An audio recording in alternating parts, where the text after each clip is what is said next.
why weren't they Christians and wish me Merry Christmas on my coffee cup? Whatever, like stupid stuff from stupid people. But sometimes it's deadly serious. Like, no, guns everywhere, guns, and it gets us killed. And so a lot of people dead today in California because of them. And then then you got the issue of abortion, where they want men to control women. They just do. It's a fact. And so we're gonna talk about that a little bit later in the program too. So this happens all the time. Sometimes it's goofy stuff, and Donald Trump says idiotic things like water is wet from the standpoint of water, and it's hard not to laugh, right? But oftentimes it has deadly consequences, and today is one of those days. So, there's a lot of different stories we're going to get to, including later in the program, in the second hour. Ojeda's not done yet, so one last time, and he's got a message for Donald Trump, and you're going to love it, okay? So as usual, because the news is the news, we'll be going up and down today. It's a roller coaster ride. We start down, and buckle up, because it's hard not to get angry about these stories. All right, Anna. The country is dealing with yet another massacre, another mass shooting, this time in Thousand Oaks, California. This is a suburb about 40 miles north of Los Angeles, and the mass shooter in this case took the lives of 11 people and then later his own. His name is Ian Long, and he is was a Marine veteran armed with a handgun. He opened fire during a college night at a Southern California bar on Wednesday. So this was on Wednesday night, killed 11 people, and then he turned the gun on himself. Now, he is, again, 28 years old. Ian Long allegedly shot his way into the Borderline Bar and Grill in Thousand Oaks, north of Los Angeles, firing on about 200 people who were enjoying a country music night with a .45 caliber handgun outfitted with an extended magazine. Since he was part of the Marine Corps, he was very experienced in not only shooting this weapon, but changing the magazine within 6 seconds, which was something that various victims had spoken to the press about. Long also served as a machine gunner in the U.S. Marine Corps from 2008 to 2013 and completed a 7-month tour in Afghanistan. Now, earlier this year in April, authorities went to his house. Mental health professionals had evaluated him because there was some reason to believe that he was going through some sort of mental breakdown. They were saying that he was acting erratically and irrationally. However, the mental health professionals cleared him, and right now we don't know whether or not he had any firearms at that time, whether there was any discussion about firearms being taken away from him, but there was some suspicion that he was suffering from PTSD, something that many veterans suffer from after being deployed countless times in these unnecessary wars. Now, to give you more details, he had purchased this gun, the one that he used in this attack, legally. Also, one of the individuals who lost his life, while everyone was running out of the club, he ran in. It was Sergeant Ron Heelis, who was very close to retiring. Through his attempts to save people, unfortunately, he was gunned down. He's from the Ventura County Sheriff's Office. He was on the phone with his wife, having one of several conversations he typically had with her during his shift. When he told her he had to respond to a call, he was shot during a gun battle with Long as he entered the building. Again, he was a veteran, 29-year veteran of the police force, and he planned to retire next year. Okay, so as I was reading about that police officer, it was hard not to tear up because his wife had just spoken to him, and he's going to retire next year, and now he's dead.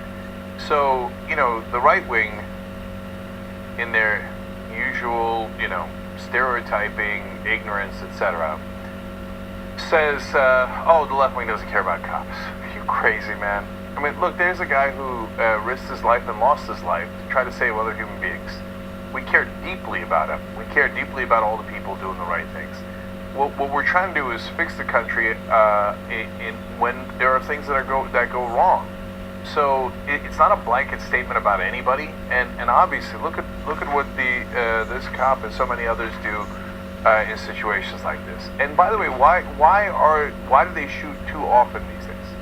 Because they're of the belief, and they are taught, that anyone can have a gun, and that unfortunately is absolutely true. And we've talked about that on the show all the time. So I don't think they should shoot as quickly when people are unarmed, but unfortunately, a lot of times people are armed. And they rush into harm's way anyway, as this guy did. A wonderful human being trying to save other people's lives, right? And the reality is, everybody is armed. So if he had a gun back when they went to go do the mental health check on him, likely he did. We don't know, but I mean, he had the guns legally. The mental health check was just earlier this year, right? Would they have taken him away anyway? No. The NRA would have fought tooth and nail to make sure that he kept his weapons. And so they always talk about, like, oh, we got to do better mental health. The only reason they say that after the shootings is an excuse not to do gun control.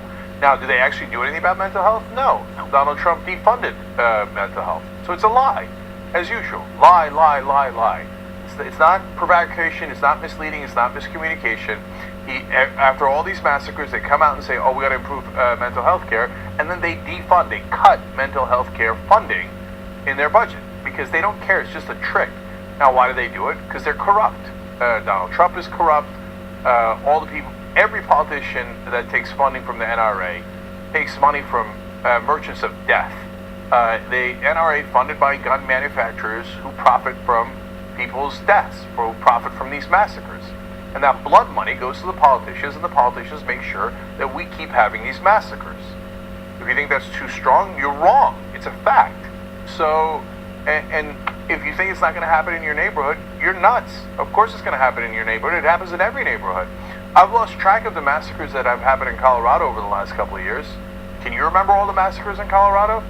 I don't, honestly, like, newsworthy ones. Now, if there's a shooting of 4 people or more, that's a mass shooting. The other word for that is massacre. We don't keep track of those anymore. I mean, we keep track of them, but they're not in the news. That's one a day.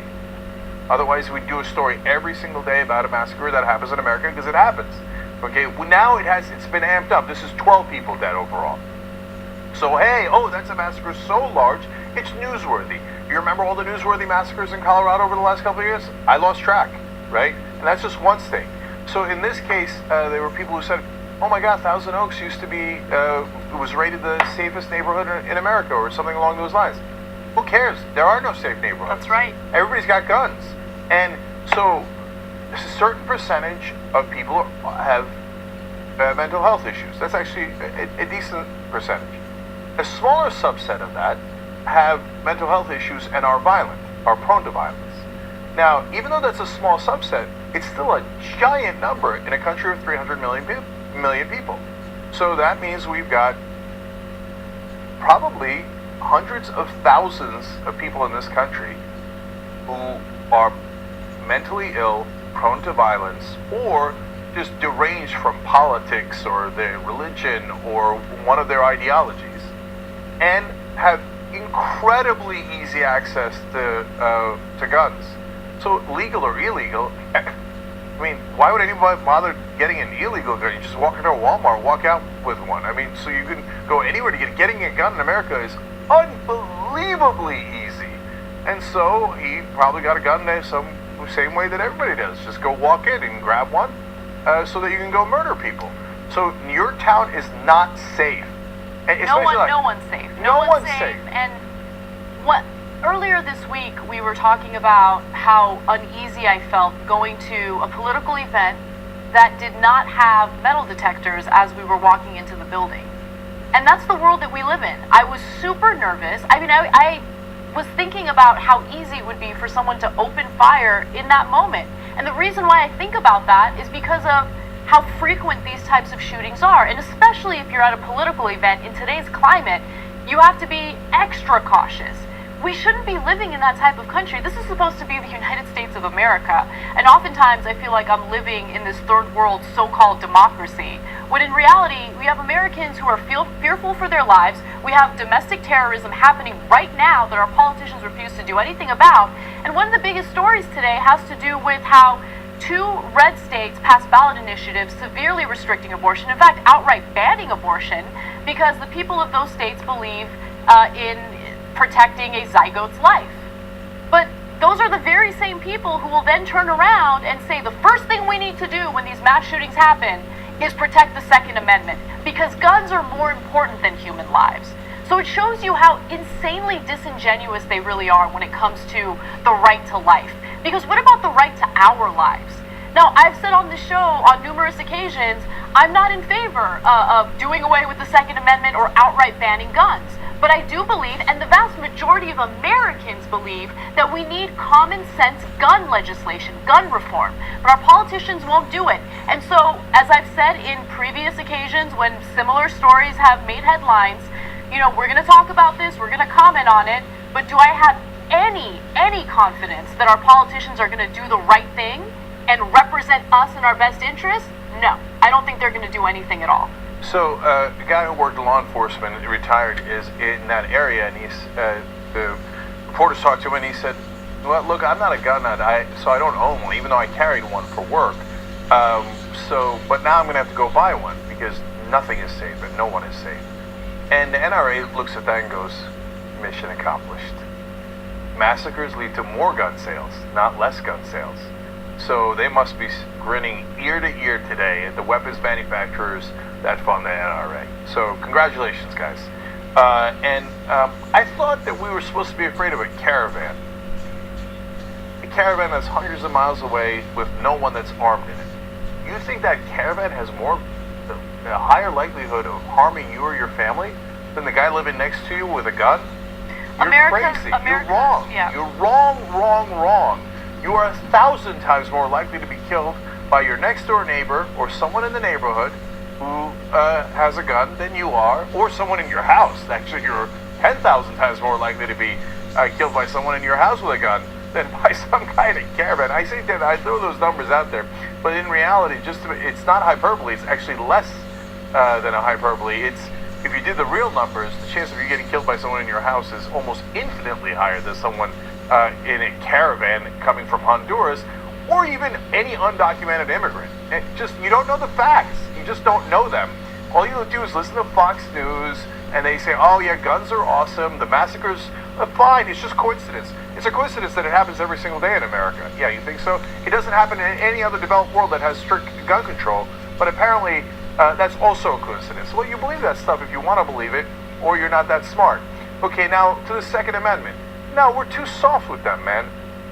So it's not about repealing the Second Amendment. You don't have to repeal the Second Amendment. It's perfectly fine. Have you ever read it? Has anybody ever read it? It's a really simple one-sentence amendment. It says, a well-regulated militia being necessary to the security of a free state, the right of the people to keep and bear arms shall not be infringed. You've probably heard the shall not be infringed part 1,000 times. Did you ever hear the first part of the sentence? Was Ian Long in a well-regulated militia? Was he necessary to the security of a free state? That's in the sentence. Plain reading of the amendment, plain reading of the Constitution. Conservatives are supposed to be in favor of that. They're not. They're liars. Because the Second Amendment clearly does not say that Ian Long and everyone else should have guns. It doesn't say that. It says a well-regulated militia. Was Ian Long in a well-regulated militia? No, he wasn't. Are you in a well-regulated militia? No, you're not. Okay? So that had a very, very, very clear meaning. And so anyone who says that you have an absolute right to free guns, because of the Second Amendment, they don't know anything. And they're either lying to you on purpose or completely ignorant. If you're not in a well-regulated militia, you do not have the right to keep and bear arms. You do not. You do not. Okay? But the corrupt Supreme Court, picked by corrupt politicians who are all paid off by the NRA, interpreted it in a way that makes no sense at all. If they wanted to say that everyone has a right to bear arms, they would have written that. But they didn't write that sentence. They wrote this sentence. And the massacres continue unabated. It doesn't happen in any other country. To be fair, in second place for massacres is Somalia. They're a distant second to us. And guess why? They have the second most lax gun regulations in the world. Second most! They regulate guns more than America does. Okay, so congratulations, America. We finally found something we're number one in. I want to go to some of the survivors, people who unfortunately were victimized by the shooter but managed to escape. Let's take a look at the first video. We were looking at the dance floor and all the kids dancing, and all of a sudden we heard shots firing, and my son thought it was a joke. He didn't think it was real. I knew it was real, so I just pulled him down, and then he kept on moving to the right.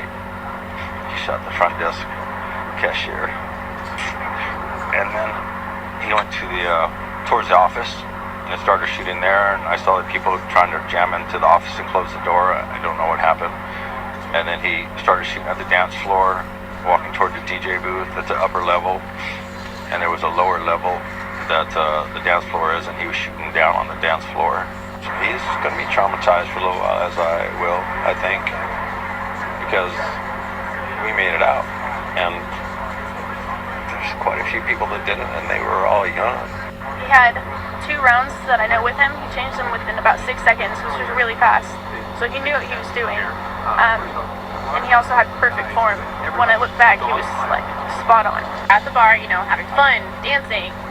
And then all of a sudden you hear like the bang bang of the gunshots. And it just started going crazy. And people were pushing. We thought it was a joke. We didn't take it seriously at first. It's kind of like you freeze because it sounded like firecrackers. So then our friends got the bar stools and they started slamming it against the window so we could get out.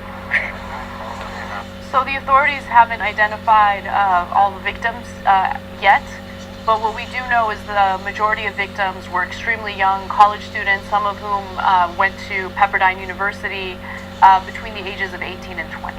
One of the guys who was in there, named Tim, said, maybe I shouldn't have left. I'm 56 years old.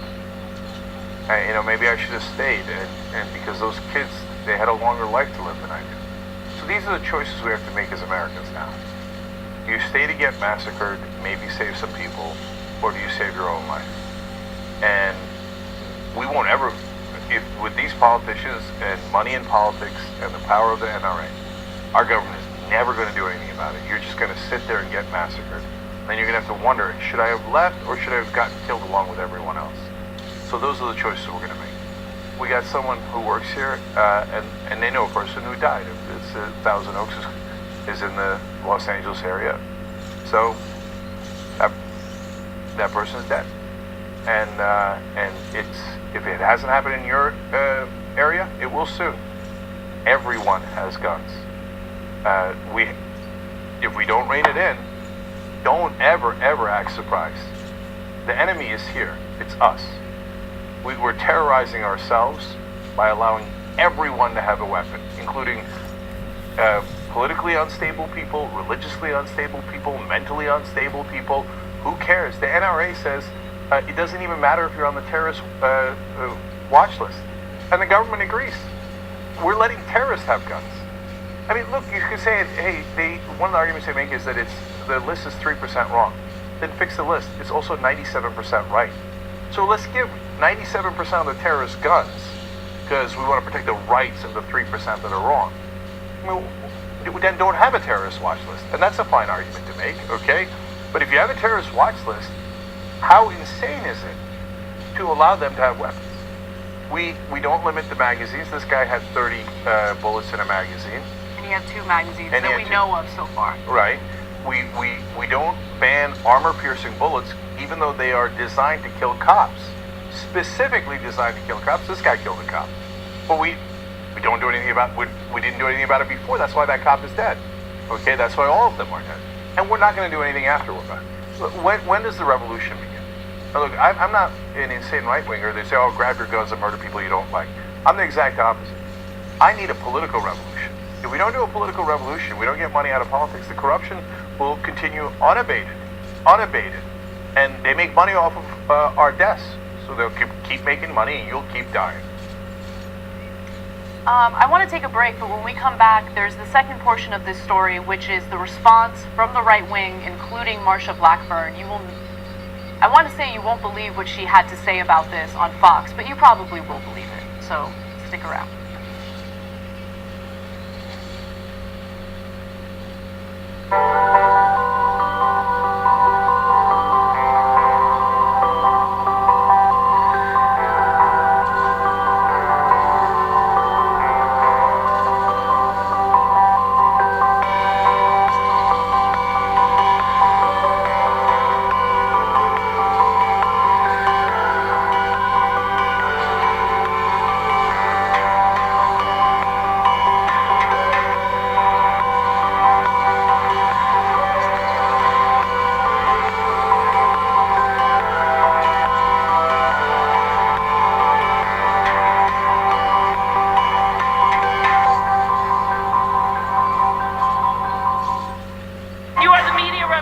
are much needed. It's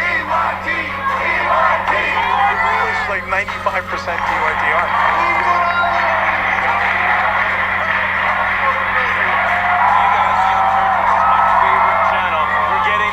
And the Young Turks do an extraordinarily good job. No matter what mainstream media says, you have to listen to the Young Turks. People who support us on the internet, that's what gives us strength. That's what allows anyone who was in there who was undecided to think one side seems to be winning. They seem to have a bigger army. There might be a reason for that. So thank you guys. I'm Anna Kasparian, host of No Filter. We're going to talk about a bunch of drama, because that's what we do. We talk about drama on this show. You know, feeling pumped, feeling angry. 3 stories that I can't wait to talk about. We're supposed to have a system in place that protects us, but instead we have an injustice system that looks out for those in positions of power. That CEO made 1,358 times more than the median employee. Homeboy's making $12.4 million. I think they could probably afford to pay their employees a living wage. Donald Trump won the general election as a Republican who pretended to care about the little guy, but he just doesn't want them working for him. Unfortunately, stories that demonstrate abuses of power by law enforcement are all too common. Last Thursday, an employee called 911 to report that the men were trespassing because they hadn't purchased anything. It's the same talking point that we hear from Donald Trump every time the media criticizes him for being an idiot. I do get pretty fierce when it comes to some of these stories. With that said, let's get to the news.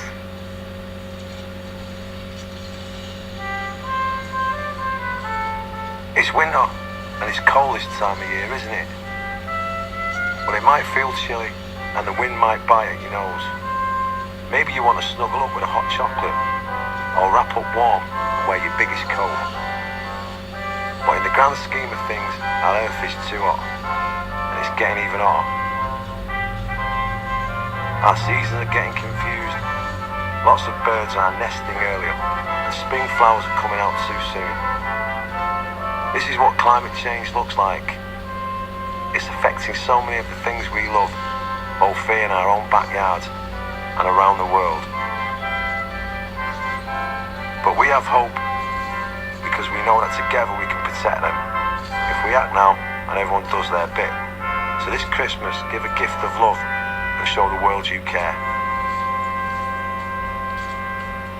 Hi TYT, my name is Norma Scalero, and I've been working for TYT for almost 3 years. I'm part of the administration department, and I help run TYT, everything from events, office administration, internship programs. Right now I'm working on implementing a new internship program for TYT in coordination with the HR department. And we call ourselves the Rebels. The Rebels.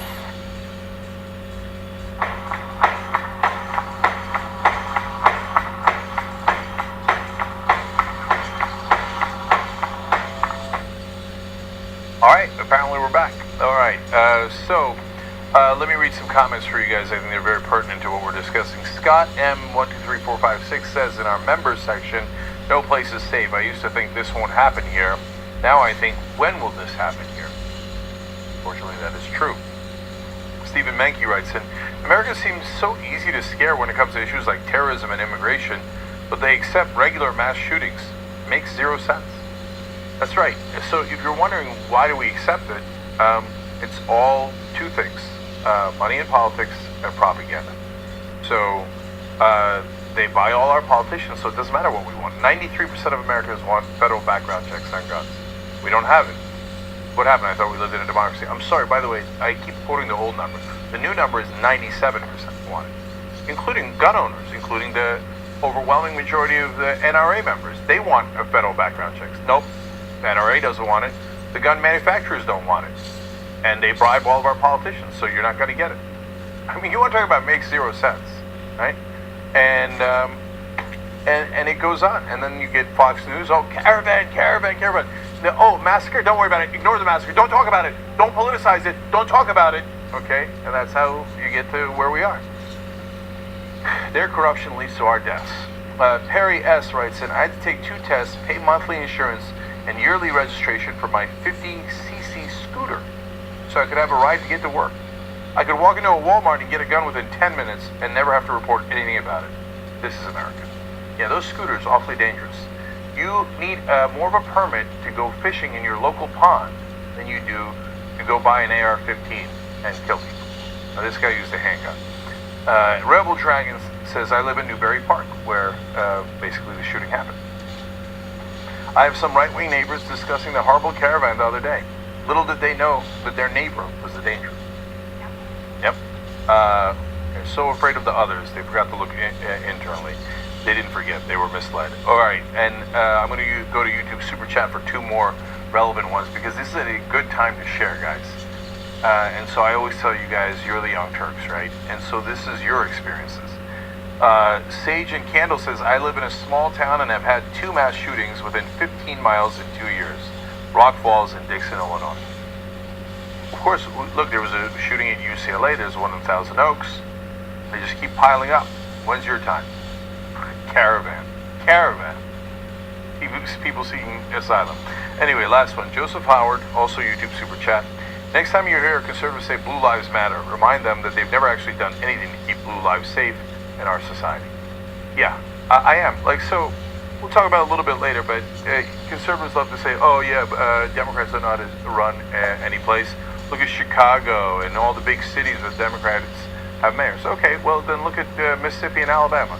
You guys have had Republican governors there forever, and they're miserable places, okay? Rank at the very bottom. Apparently Republicans don't know how to do anything, right? And don't know how to run places. Okay, you want to talk about cops? All right, every time they mention cops, you just say you're in favor of armor-piercing bullets. You encourage people to murder cops. How dare you, right? Oh, well, oh no, but they'll get offended. I don't give a damn if they get offended. We got all these massacres in the country. We're worried about whether right-wingers will get offended. Are you insane? No, look, I talked about an old school last night, okay? So we got all these shows. I hope you're checking them all out. tyt.com/join to become a member. But look, the left is set to explode. I don't mean violently or physically. I just mean like, they have megaphone after megaphone. They got Trump, they got Fox News, they got all the mainstream media that parrot their opinions nonstop, right? And create this giant echo chamber of fear and hate and loathing, etc., etc. The left has nothing. They have us, and then the rest of the media basically has a blockade on us and will not repeat anything we say, right? So there's no echo chamber. Right. So at some point, somebody's gonna rise up from the left, and everybody's gonna go, goddamn time, right? Enough. Thank God. And we're gonna come roaring out. And if you guys have any interest in helping us spread the word about what's really going on in the country, please share the stream. Do what you can to get the word out, because if it weren't for you guys, you're right, there is a media blockade on the left, on progressivism, on solutions that would actually work. And if it weren't for you supporting the show and spreading the word, we would have absolutely no influence. We would have no voice.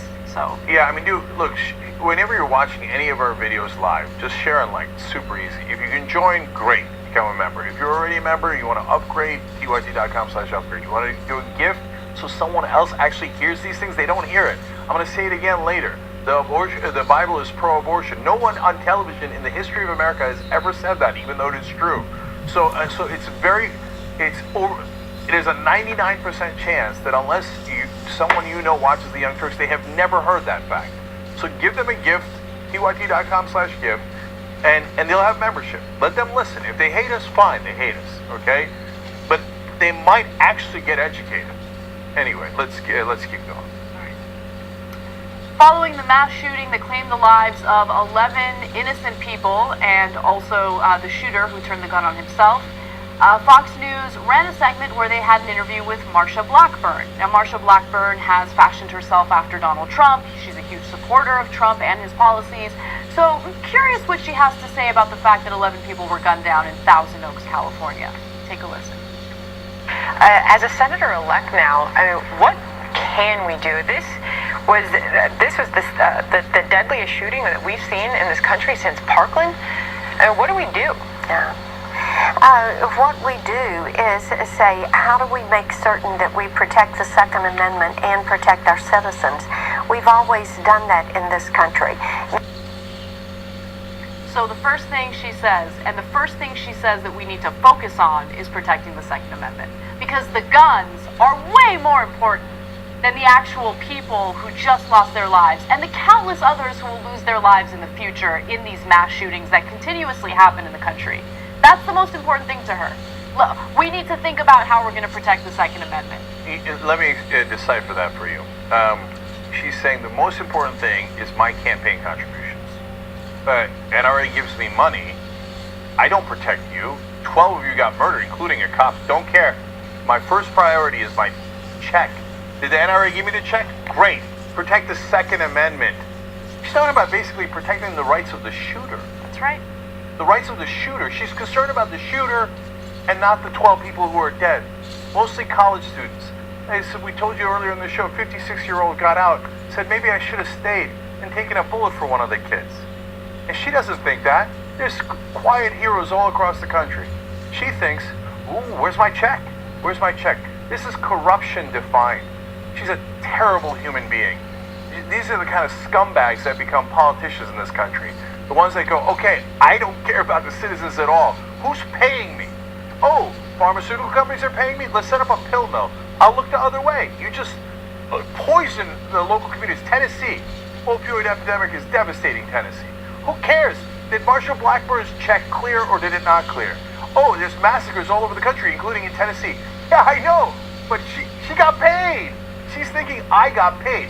So why does she come on TV at all? Because she's got to do damage control for the NRA. That's why they paid her. So she didn't say that by accident. She went on TV to say that. To go on there and say, now remember everybody, make sure that everybody's allowed to have a gun, even if they're mentally ill, even if they're terrorists, even if they want to kill cops, they want to buy armor-piercing bullets. She's in favor of it. She's in favor of all those provisions because she's a monster. And then she tells you, oh, the problem is the caravan. Caravan? Where's the caravan? No, but meanwhile, you're getting massacred and Marshall Blackburn's getting paid. That's what corruption looks like. She takes legalized bribes day in, day out, and is perfectly happy to cover for her benefactors. The system is gross. Marshall Blackburn is gross. And not only does Marsha Blackburn not care about Americans losing their lives in these mass shootings, she also doesn't care about cops. Because a 29-year police veteran who was set to retire next year was also gunned down. He lost his life. And so to say that the most important thing and the first thing we need to do is protect the Second Amendment is so incredibly insulting in a moment like this. But she doesn't care. She doesn't care. They all have blood on their hands.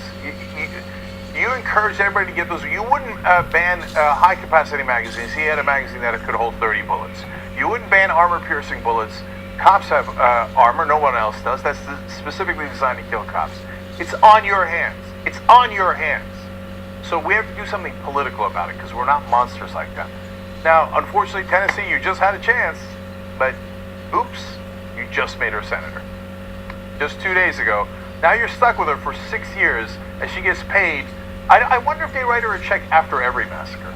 I genuinely don't know, and it's a good question reporters should ask her. You get paid before the massacre or after the massacre? And by the way, Second Amendment, Second Amendment. Apparently she's never read it. Apparently no one's ever read it. I'm going to read it to you one more time. A well-regulated militia, being necessary to the security of a free state, the right of the people to keep and bear arms shall not be infringed. You heard the shall not be infringed part. If they didn't want the first part of the sentence in, it's not like they couldn't speak English. The Founding Fathers were pretty good at English. They knew how to write.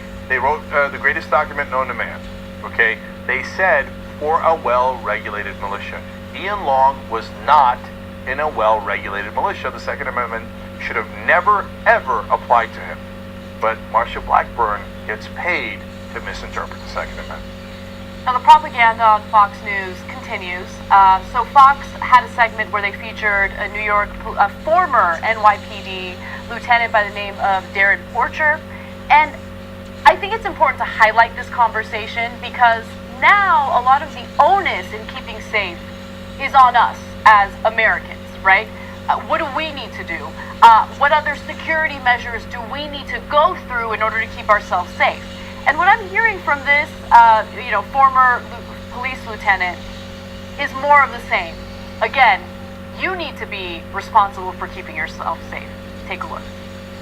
If I was a patron, or anyone that was a patron in one of these types of establishments for that matter, there's two focuses. There's one that I've heard, run, hide, and dial 911. That's one aspect. And there's another aspect, whereas you confront the shooter directly. And we've seen a lot of success with confronting the shooter directly. And we look at what happened with the 9/11 hijackers in Pennsylvania, for example. There's so many people at that location. If they converge on the shooter, it'll stop it. Granted, someone may get shot, but the truth of the matter is this will decrease the carnage far greater than if you look to run, hide, and dial 911. These morons. Okay, yeah, untrained people should run in. Anyway, I just want to say one thing about the 9/11 example. They didn't have guns. The terrorists didn't have guns, and the passengers didn't have guns. So that argument makes absolutely no sense at all. But it doesn't have to make sense. It's Fox News. So they had box cutters, and the passengers just rushed them.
such losers, such cowards.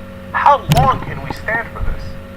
We need real leadership where people are going to breathe fire politically and fight back so that we can actually save lives in this country. You know, on health care, it drives me crazy. A New York legislator came on the show on Rebel Headquarters and made this point, which I've never seen on television. You know, 28 million people in this country don't have health insurance. If their kids get cancer, it can't just go to an emergency room. That's a death sentence. It's a death sentence. In America, we let those kids die. With these nonstop mass shootings, we let those kids die. We just let them die because the Republican politicians are corrupt, half the Democratic politicians at least are corrupt, and the other half are cowards who can't fight back. That's the state of the country. But the Republicans will make sure that we give fetuses personhood rights, which is something we'll talk about later in the show today. All right, we got to take a break, though. When we come back, we will switch gears. Trump has proposed new immigration restrictions. We'll give you the details on that and more.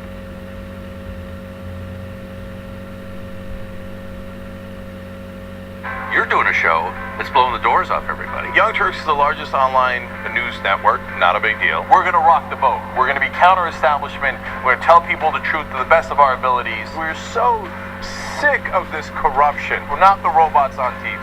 I actually care about the news. Guilty, I care. Fourth day on Occupy Wall Street. Last night we launched Wolfpack. It's us pushing our ideas out there, trying to help the country in every way that we can, trying to make this place just a little bit better. Reporting from the Hillary-Bernie debate. I gotta be honest, you know what we do? We cover it for real. For us, this system isn't working. Free and fair elections. And when he told the cops that day, when they came to drag her away, and he said, if you're gonna chain her, you're gonna chain me. If you're gonna arrest her, you're gonna arrest me. Unprecedented appearance by a female on Old School. When you were growing up, what did you want to be? I think I was starting to think I don't want to do one thing, and I did live up to that. Well, mission accomplished then, because Dave was a geologist. Yeah. And now he's, helped found the Young Turks. Even within TYT, you've done a lot of different things. Yeah. So, if you want to do different things, you nailed it. All right, last story to end on is a Dave story. Whenever there was something obvious, glaring, he would go up and ask them about it. Like, it'd be like a giant church, right? And somebody's standing in front of it. Usually they go, pull up right in front of them. You're like, hey, do you know where there's a church around here? And they're like, right here. It's right here. Practical jokes. Spice up life a little. I'm here today to announce the program known as DACA is being rescinded. We don't run our own country. We've lost our democracy, and all we have left is rage. Where are the Democrats? I would be on every cable news channel screaming and yelling and talking about what the Republicans are doing right now. How do you expect us to get excited to show up to the polls for these loser Democrats? How come we have nothing but cowards? We'll never fight. Primaries are everything. Building a great wall on the southern border. You have politicians who fearmonger about disenfranchised groups. The first attacker came through the visa lottery. Now they are against legal immigrants. Ending chain migration. They don't want people from those countries coming here because they're f***ing racist. This guy's an absolute monumental disgrace to all of us as Americans. I ordered to launch precision strikes on targets. That is what I was warning about for literally years on this program. This is what they promised they would do if they got into power, and what do you know? They did it. I've now shown dozens of videos on the Young Turks of cops handcuffing people who are bleeding to death. His life means nothing. We have been trained to be cowards, so we're going to handcuff that guy bleeding to death. What does this law mean? These are all just basic BS coverings. To every politician who is taking donations from the NRA, shame on you. They said that this was impossible, but now we're beginning to move that boulder. And at the end, we'll get our democracy back. Primary the living hell out of these Democrats, and let's take over the party. That's a ghost ship. Let's board it, let's take it.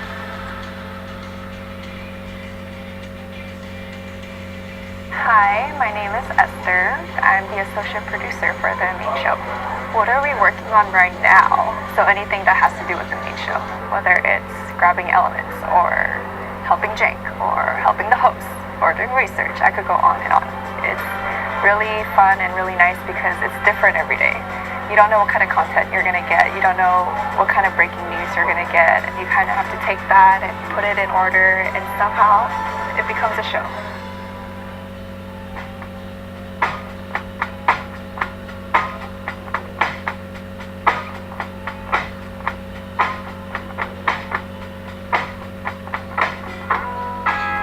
All right, back on the Young Turks. We're going to go to the member section first.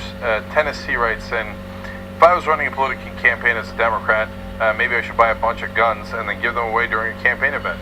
Let's see how the Republicans would react.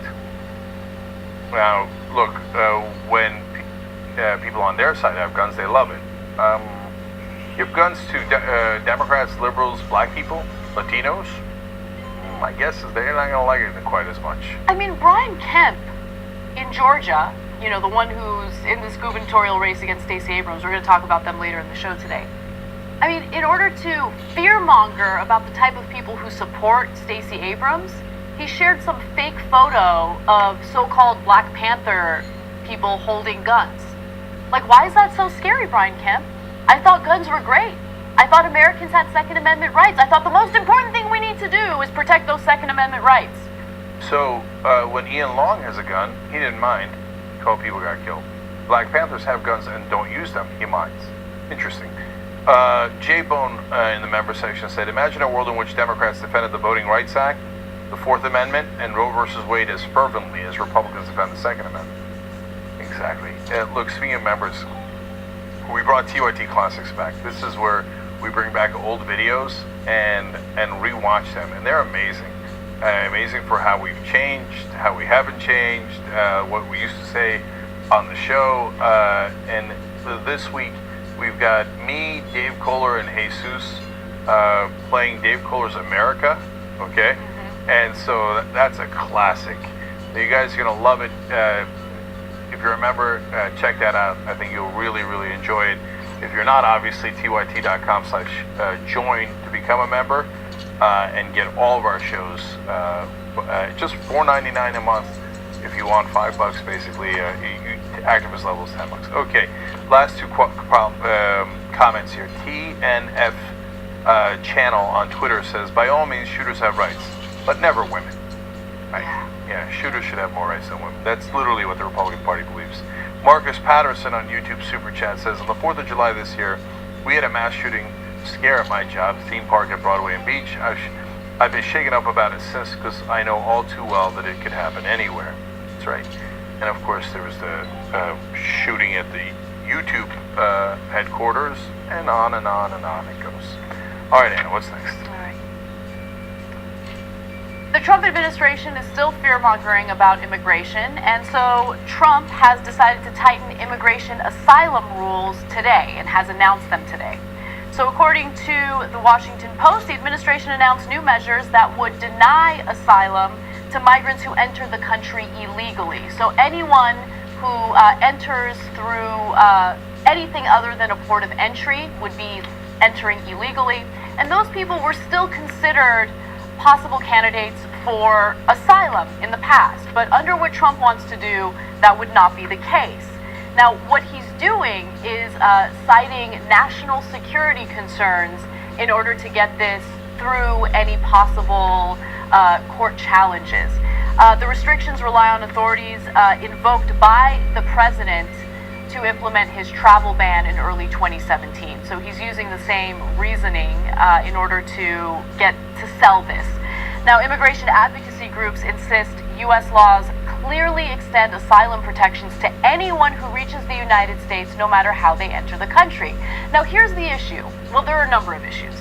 First off, this assumption that migrants seeking asylum know exactly where they need to go, how they need to go through this process. We're talking about people who are desperate, who are fleeing their home countries because of fears for their own lives.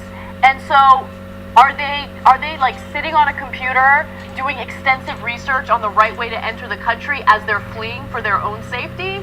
Probably not. And the second issue is that the Trump administration and his border control cronies have been known to make it nearly impossible for people to enter through the port of entry. Now, this was one of the issues that arose during the zero tolerance policy, where the Trump administration was taking children away from their parents as they reached the border. The argument was, well, they're entering the country illegally, but there were individuals working at the border who were essentially blocking them from going through the port of entry. And that seems to be happening here as well. Now, privately, Homeland Security officials acknowledge the new restrictions are unlikely to achieve the kind of immediate deterrent effect the White House desires. Yeah, there's no surprise there. And also, U.S. Customs officers have been limiting the number of people allowed to approach the pedestrian entry lanes, a tactic known as metering that has triggered challenges in federal court. And that's what I was referring to earlier. So that's cute, right? They're like, if you don't go through a port of entry, we'll immediately deny your asylum claim. If you do go through a port of entry, we'll block you.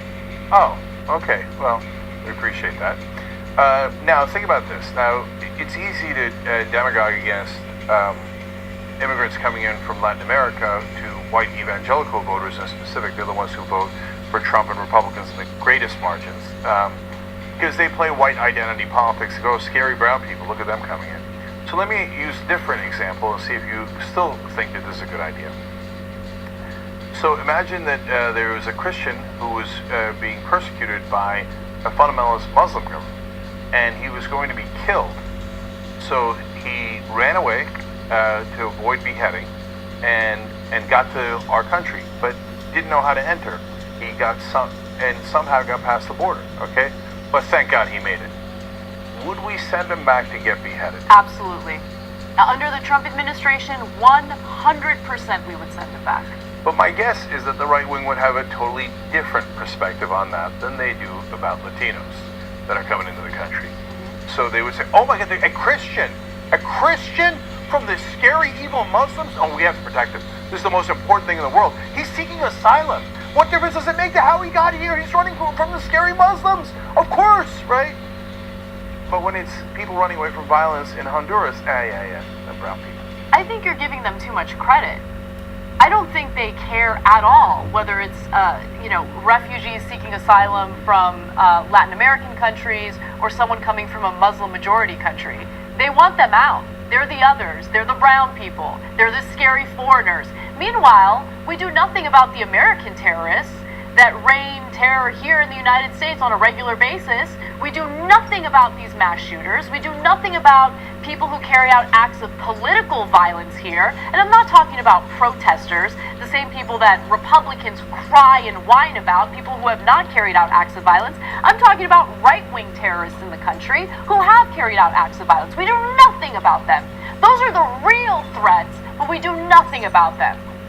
So just understand, this law, it's not a law, of course. If he wants this law changed, he should actually ask Congress to change it. But this rule that Trump is considering would mean that if somebody's running away, a Christian suffering persecution under any government, who would be killed because of his religion, they would be sent back.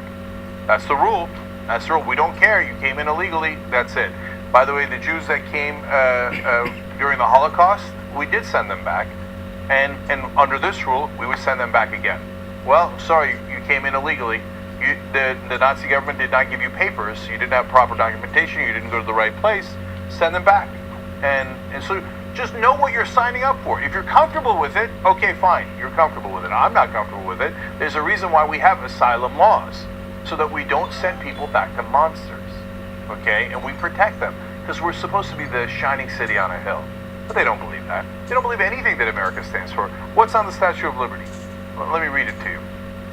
It says, give me your tired, your poor, your huddled masses, yearning to breathe free, the wretched refuse of your teeming shore. Send these, the homeless, tempest-tossed to me. I lift my lamp beside the golden door. That's what this country is supposed to stand for. And now we look at them and we go, but they're homeless. They're wretched refuse, right? They're to be thrown away. They're poor. You know what Donald Trump and his cronies, they want to eliminate asylum. They want to eliminate family-based migration. They want to eliminate lotteries. They want to eliminate a lot of the visas to come in the country. You know what's left? The only way you can come in is if you get a visa not the only way, but one of the very, very few ways left. If you get a visa because you have $500,000 or more. Yep. So it's the exact opposite of what's in the Statue of Liberty. Give me you're wealthy and you're corrupt.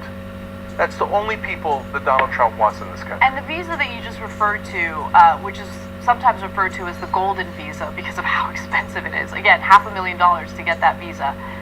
Remember, early on in Trump's presidency, the Kushner family got in trouble because they went to China and started offering those golden visas in return for $500,000 in investments in their properties here in the United States. That's what they're all about. That's why they're not targeting those visas, because they use those visas to enrich themselves. This is why Trump's conflicts of interest happen to be a huge problem, but no one cares. Yeah, that's why I mentioned the corrupt. Okay, they use it for corruption. The Trump family does. So we used to have a golden door. That's what the Statue of Liberty refers to, and it was for your tired, your poor, and your huddled masses. Now we have golden visas for people who have $500,000 they can give to the Trump family. It's the most un-American thing I've ever heard of. All right, let's continue on with all the great news today. Supreme Court Justice Ruth Bader Ginsburg has been hospitalized following a fall that led to 3 of her ribs getting broken. Now, she has suffered some serious injuries and health concerns in the past, and she has somehow managed to make her way back to work in a speedy way. Now, she broke these 2 ribs. Let's go to the first graphic, 34. So she was hospitalized with 3 broken ribs after falling in her office. At first, she didn't go to the hospital. She was like, oh, I fell, not a big deal. And then she realized she was uncomfortable, and so she went to the hospital, and then they realized that she had broken her ribs. This was the second time that she had broken some ribs. She broke 2 ribs in 2012 without missing work, which is insane. And she returned to work quickly after undergoing a heart procedure in 2012. She's also a cancer survivor and returned to work less than 3 weeks after having surgery. Now you wonder why she's got the nickname Notorious RBG. She's amazing. Now you know. If you didn't know, now you know. But I'm terrified. I'm terrified because, as we know, Republicans have the majority in the Senate. Trump is very easily confirming federal judges, appellate judges, circuit court judges throughout the country, and he has confirmed 2 Supreme Court justices. I am worried about Ruth Bader Ginsburg. I will donate my blood to her. Like, I will trade blood with her. Like, I don't know, human growth hormone, whatever there is out there, we need to do it. We need to keep her alive. Yeah. So, look, man, when I read the story, I thought, I wish she worked here. So nothing's gonna knock her out. You know, things can knock her down, but you can't knock her out. She, by the way, made her career fighting for women's rights. She's a fighter. She is a fighter. Man, she's 85. She broke those ribs and did not initially go to the hospital. Man, you think you're gonna knock her out? So, bless her heart. And now, what did Donald Trump say about her back in 2016? This is one of my favorite Trump quotes because of the irony. Go ahead. Do you want me to read it? No, it's okay. Go ahead. I got it. He said, her mind is shot. Her mind is shot. Look at your mind, you moron. You simpleton. You're talking about Ruth Bader Ginsburg's mind? Are you insane? She's only about 1,000 times smarter than you. Her mind. Like, he has no respect for anyone. Anyone. She's a cancer survivor and was back at work within 3 weeks of having surgery. What happened to your bone spurs, Trump? Oh, yeah. Like, Commander Bone Spurs reporting for duty. What happened? You ran for Vietnam, you coward. It's okay to say, hey, you didn't want that war, but he did want the war. He's one of those chicken hawks. Yeah, send other kids to die. Not, hey, my daddy's a millionaire. I shouldn't have to go to war. He said that he got a strong letter from a doctor. What's a strong letter from a doctor? You know what that means? My daddy paid off a doctor to pretend I had bone spurs. When they asked him, which foot was it in? He said, can't remember. Maybe both. Okay, that's who Commander Bone Spurs is. And he has the temerity to talk about Ruth Bader Ginsburg, let alone her mind and her intelligence. I mean, that is the richest irony I can imagine. Finally, I'm with you, Anna. Stay strong, sister. Yeah, tell us if we can do anything. I'll do Yeah. anything. I know. And a lot of us are in the same boat. But look, life is life, man. She could be the strongest fighter in the world, but she's 85. And things happen. So next time you're voting for a president, keep it in mind. It isn't just propaganda. It isn't a trick. It's real, okay? So God help us all if something happens to Ruth Bader Ginsburg. Then he'd get 3 justices on the Supreme Court. And he's appointing people so young, they could be on the court for 40 years. Yep. So Making decisions about our lives for the rest of our lives. And she was one of the best fighters for women's rights, okay? Imagine who they would replace her with. I think we have an idea. Anyway, okay, we got to take a break. When we come back, what the Trump administration will be doing in terms of birth control, what the future holds for reproductive rights in the country. Yeah, sorry, it's been a heavy show. Because normally we go up and down. We haven't gone up at all yet. And we're going to keep on going here, but I'm definitely going to rage about that story when we come back.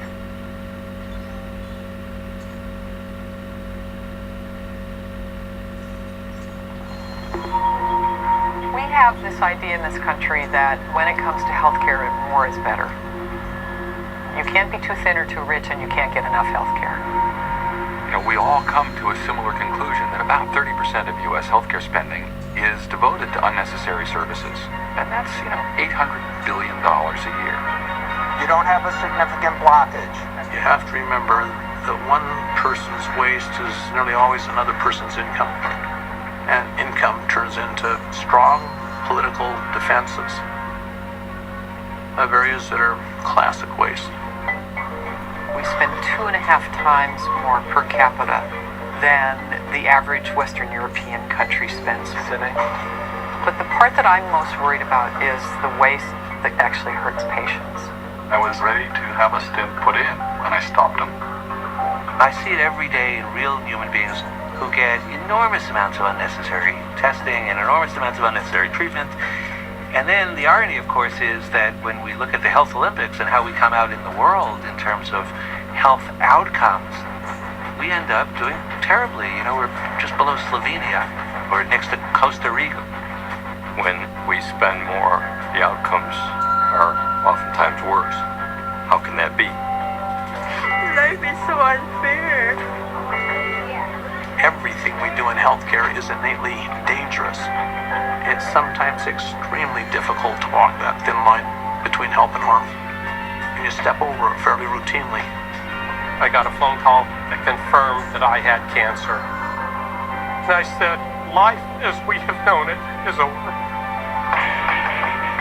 If you add up medical errors, drug interactions, and hospital-acquired infections, medicine itself is the 3rd leading cause of death in this country. Of course I don't want to die. I'm paid more when I harm my patients. I'm paid more when I do more, even if it's not beneficial. I don't want to live like a bitch. When payment incentives are aligned towards more care, when their worries about defensive medicine are aligned towards giving more care, when their patients seem to want more care, and when there isn't really good evidence about what care is the right care, it keeps driving in the same direction towards more and more and more. Hang in there. Every day is a miracle. The big entitlement programs, Medicaid, Medicare, Social Security, with the vast majority, be it Medicaid and Medicare, they're on autopilot. They automatically increase year by year. By 2050, they'll be consuming over 70% of the total federal budget. Oh, wait a minute. Still an interest on the dad. You can't afford it. If healthcare costs keep rising at the rate they've been rising for the last few years, we will bankrupt this country. We will not be able to afford healthcare for any of us. Is everybody clear, please? Will create a financial crisis of a size sufficient to destroy the United States of America. We have no choice. We will solve the problem. My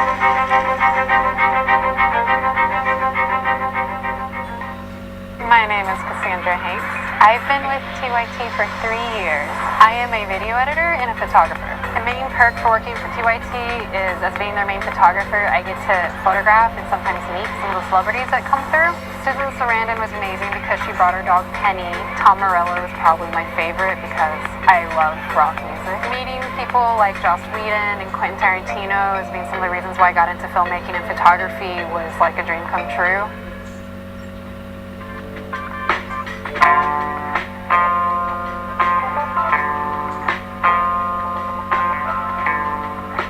All right, back on the Young Turks. I got some updates for you guys in a second, but let me read members' comments first. Armando writes in, one of the Thousand Oaks survivors was also a survivor of the Las Vegas shooting. That's right. Thank you for mentioning that.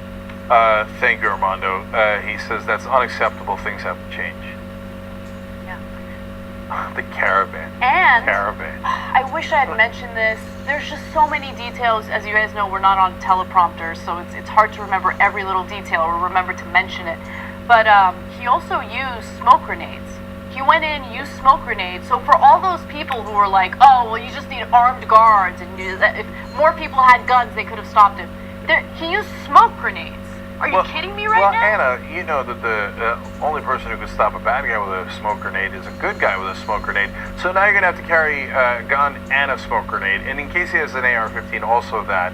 And armor, but in case he has armor-piercing bullets, you also need armor-piercing bullets. I mean, so stupid. The OK Corral, by the way, was tiny compared to the Thousand Oaks shooting. Okay, the OK shootout at the OK Corral, I think it was involved 4 people. 12 people just got killed in just one of the massacres. All right, anyway, X-Ray Vision Z writes in, more power to you guys, TYT. Just reading this news every day is exhausting. So I can't imagine what researching and reporting on it consistently can do to your morale. Thanks for what you do for us, Cenk and Anna, and don't forget to take care of yourselves in the process. Thank you. So in the post-game today, maybe we'll talk a little bit about what Anna was telling me off air about she just went on vacation in Hawaii. And what kind of a different mindset that created. Yeah, I do want to talk about that. Yes, it's important. All right, so we actually have a ton of stuff for the members today. So we got the post game, obviously. Yesterday we did old school for you guys. Tonight we're shooting TYT Classics. You'll get to see it tomorrow. I also have an interview with Ryan Grimm. Members normally see the interviews live before anyone else does. Same with old school and same with Aggressive Progressive. And the reason I'm going to interview Ryan Grimm, and it relates to the last story we did, he actually broke the Christine Blasey Ford story. Like, it's my fault for not talking about that more. He was the first reporter, and it's the reason that it came out was because of Ryan Grimm. What? Yeah, and he broke that story for The Intercept, but he's also a Young Turks contributor, and he talked about that story on a Young Turks stream before he even printed it. What? Okay, and so... Nice. Guys, if you donated to the reporter campaign, you partly did that. You almost stopped the Supreme Court justice. A terrible one. Unfortunately, they pushed them through it anyway. And I've also got Rebel headquarters tonight with the leader of Justice Democrats going to come talk to us. All right, update on a story we mentioned earlier. The NRA has given $658,504 to federal candidates in the 2018 cycle, and that's actually very small compared to what they gave in 2016. They gave $50 million to Republicans at that point, and Marsha Blackburn got $10,850. So apparently that's all it takes, $10,850 for her to sell you out, and root for gun manufacturers on a day of a massacre like this. Okay, all right, let's keep going. If you have enjoyed free healthcare, not free healthcare, but if you have enjoyed free birth control as a result of the Affordable Care Act, you can't look forward to it any longer based on a new rule that the Trump administration has finalized. Now, this administration announced that it has finalized a rollback on the Obama-era rule that mandated that the Affordable Care Act, requires employers to provide coverage for their employees that includes coverage for contraception.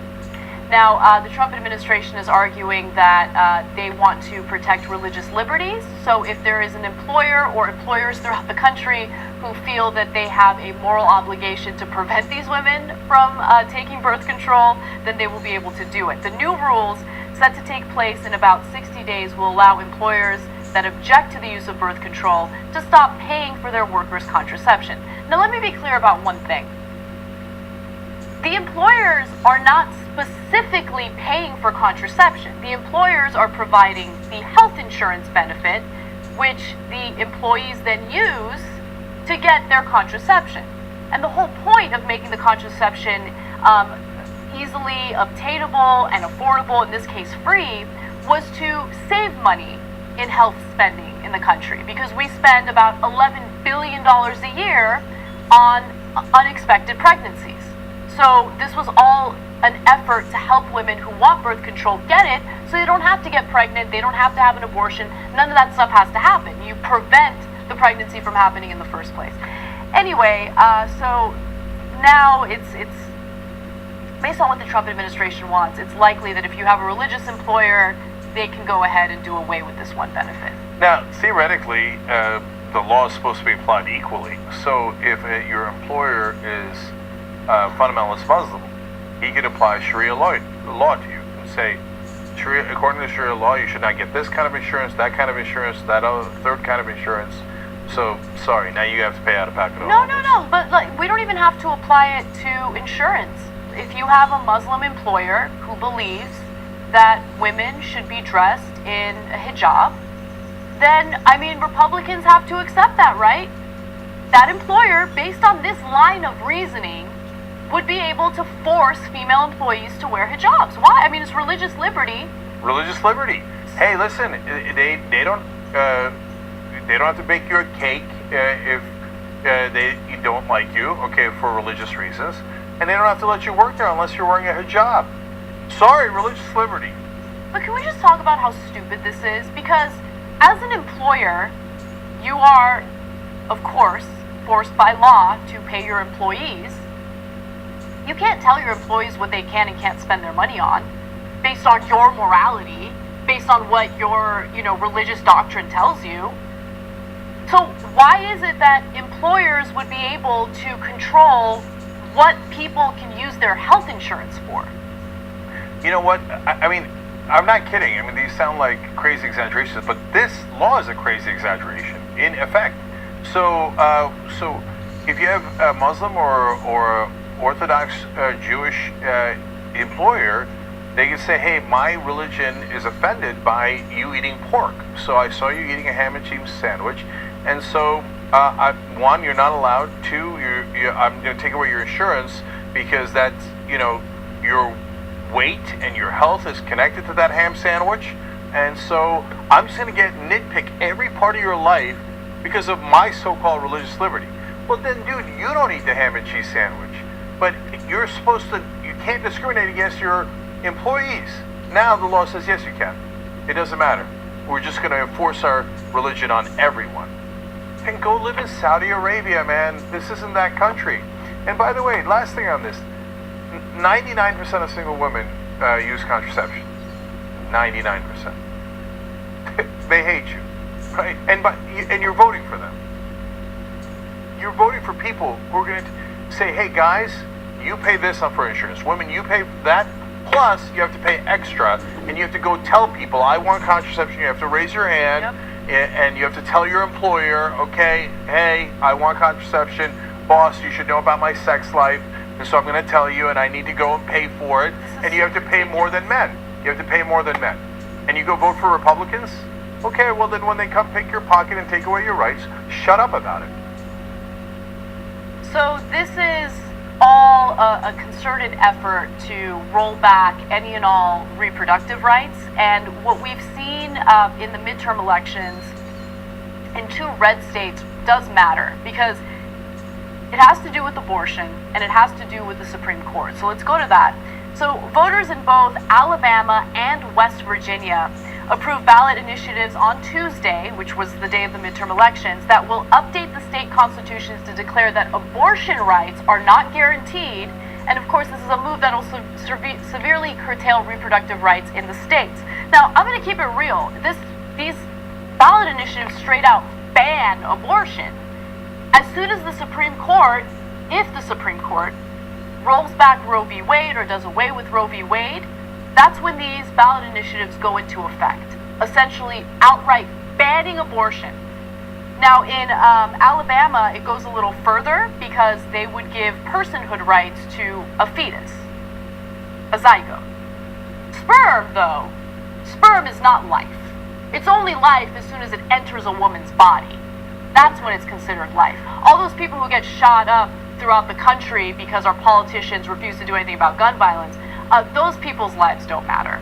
All the children who are living on the streets right now, who have no food because Republican politicians believe in cutting funding for food programs like SNAP, those people's lives don't matter. Those children's lives don't matter. Who cares about them? All of those children who are risking their lives right now to cross into the United States, cross through Mexico into the United States to seek asylum out of fear for their own lives. They're not people. We don't care about their lives. But as long as there's a zygote in a woman's body, that's when it matters. Yeah. I don't know if you know this, Hannah. That way they can tell you what to do with your body. That's exactly right. I'm sure that was just a random coincidence. It's not about life. It's never been about life. There might be some good religious people out there who genuinely believe that it's life at the moment of conception. Oftentimes, those are the religious people who don't try to force their religion down our throats. But the ones that we do hear from don't really care about life. What they hate is the fact that women get to choose their own fate. They hate the fact that women get to control their own bodies. They want to go back to the good old days when women didn't have a choice. Women didn't even have the right to a credit card until the 1970s. Well, so in this case in Alabama, not only does take away abortion, but as you pointed out with personhood, what is the consequence of that? It would criminalize some forms of contraception. So they're going to lock you up if you take the wrong kind of contraception. Well, I mean, you should have your head examined if you live in Saudi, Alabama. And if you're a woman, get out before Kavanaugh and the other guys take away Roe versus Wade. Otherwise, they're going to take away your rights and they're going to imprison you because of their religion. That's what they do in Saudi Arabia. That's what Alabama's turned into. So they say, oh, no, it's okay because it's not Islam, it's Christianity. No, that makes no difference in our Constitution. We're not supposed to establish any religion. If you don't like that, get out of the country. You don't belong here. You're un-American. Because our Constitution says we shall not establish a religion. And by the way, you're wrong about your Bible, and you've been misled. You've been lied to. So, look, I get super frustrated with the southern states, other red states in this country, but we often talk about how much I like West Virginia and Kentucky and some of those places. I've been to all those states and greatly enjoyed it, and I love this country. We feature West Virginia politicians all the time. But I have to be honest with you, your religious and political leaders have kept you in ignorance. The Bible is actually pro-abortion. That's a fact. It's Numbers 5:11 to 31. You can read it for yourself. I'm going to read you just a very small portion of it. But if you don't believe me, that's okay. Don't even Google it. Don't trust the internet. Don't trust any research. Just go pick up your own Bible. Wherever you have a Bible, turn to Numbers 5:11 to 31. So this portion says, it's about a woman, and if you're not sure if your wife has cheated on you. If you've gone astray while married to your husband, and you have made yourself impure by having sexual relations with a man other than your husband, here the priest is to put the woman under this curse. May the Lord cause you to become a curse among your people when he makes your womb miscarry and your abdomen swell. May this water that brings a curse enter your body so that your abdomen swells or your womb miscarries. It is clear as day. There is no question about it. If you don't believe me, just go read the Bible. It is pro-abortion. It's not even pro-choice. It's pro-abortion. It says if you think your wife has cheated on you, give her a toxic potion and make sure that she has an abortion. I didn't say it. I didn't say it. Your God said it. Your God said it. Are you going to listen to it or not? Read the Bible. Read the Bible. Instead, you did something anti-biblical and you are oppressing women for on grounds that you don't even understand. And your leaders have lied to you from day one. And why did they lie to you? It was never about the Bible. The Bible says the opposite. It was always about controlling women. Take a break. We will be right back.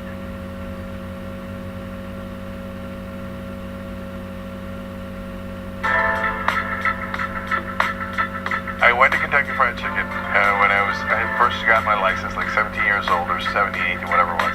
And I'm driving, I think my dad's Oldsmobile, and I parked it in a place where there was two cars next to me, a really tight spot, and a car behind me. I don't even know how I got in there because I'm a terrible driver. Back then I was an even worse driver.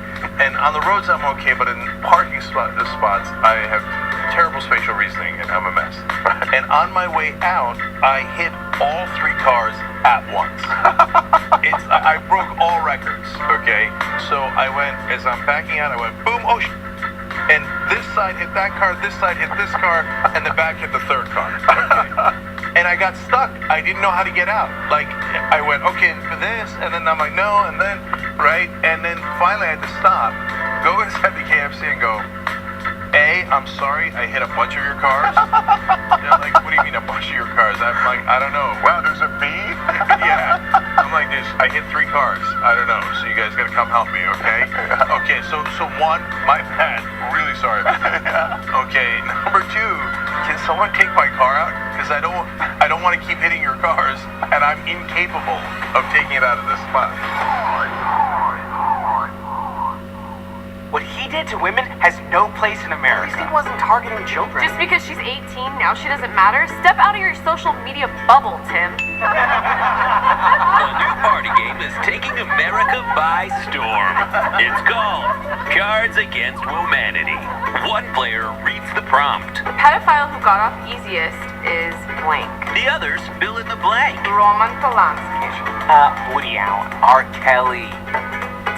Then yell at your friends till the buzzer sounds. Polanski still makes movies every few years in Europe. Woody Allen still makes movies every single year in America. R. Kelly peed on a child. And he just released a Christmas album. The fun never ends. The worst perv of all the pervs is blank. The biggest hypocrite wearing a Time's Up pin is blank. James Franco. The perv who's been treated most unfairly is blank. Aziz? Believe women, Tim! Play as individuals. When Ben Affleck came forward, you guys drove him away, and that This is why women don't speak out, because of people like you who don't listen. There's no way you can ignore the intersection. We're trying to be allies. Over and over The fun goes on and on. Cards Against Womanity. Who won? Nobody. Don't forget to check back for daily expansion packs. Dan Harmon? I liked him. But that's not all. Order today and we'll throw in Guess Who? Sexual Misconduct Edition.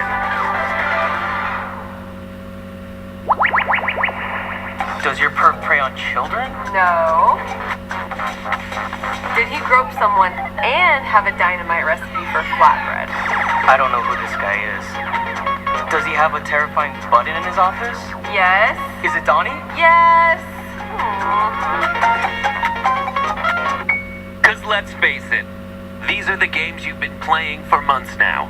My name is Carlos Hernandez. I am the valet parking for this small parking lot. I work for TYTs and they coming to this lot over 4 years. I know two more famous person, Bernie Sanders, the former Vice President Al Gore, and too many other guys. I'm so happy to cover it with TYT.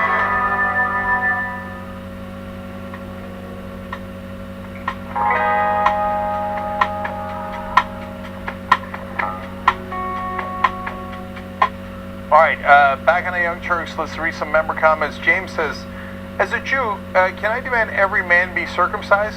That would be funny. That would be super controversial. I remember back in the day when I didn't really understand what the big deal was with circumcision, because there's like a big movement in the U.S. to stop circumcising. People lost their minds. Like, went after me pretty aggressively. Okay, well, like, I don't know. It's a real question. Can a Jewish employer say, I'm not going to cover your health care if you're not circumcised? I think that there's health issues involved with not being circumcised. So it's a risk, and it's against my religious liberty. So you're on your own, man. Go get health care on your own. Why don't we test them? Yeah, why don't we? We've got people we could say are Jewish employers here, right? Yeah. So, all right. I mean, it would require dudes to be, to come out and say. Anyway. Okay, we'll we're not going to do anything. Okay. All right. Anyway, Jamie says this is a tax just for being a woman and religious fascism. Full stop. J.M. Frazier says if employers are allowed to not pay for health care that offers birth control, are taxpayers allowed to not pay taxes that go to funding endless wars and subsidizing corporations that pay zero in taxes? I mean, well, I have a religious objection to war. So can I just not pay taxes anymore? Mm-hmm. Or does it only apply to the right-wing fanatics? It's a good question. All right. So, by the way, on membership, we've been doing this contest, tyt.com/jank, to join using the different host names. So I fell behind the John Iderola. By today, I had hoped that, to have passed it again and rub it in, but I have not. So we're going to have to amp it up. I'm in third place, guys. You going to let me come in third place? Oh, okay. John's at number 2, huh? John's at number 2. You're at number 1 by a lot. So you guys can stop doing that. Let's go to tyt.com/jank instead. Won't stop, can't stop. Okay, we've added new people, by the way. Emma, Ben, Jimmy, and Marijuana, and JR. Okay? And Jimmy, by the way, here comes Jimmy Dore from behind. So he's in 4th and moving fast. That's tyt.com/Jimmy. I'm going to do one last poll for you guys because it's fun. This is for shoptyt.com. These are all designed by our viewers. You're the Young Turks, and we're going to pick whichever one comes in number 1. We're going to make a T-shirt out of it. So let's take a look at that. There's 4 different selections for you guys. That's graphic 23. There's Bernie 1 Kenobi. Tick tick tick tick tick tick tick tick.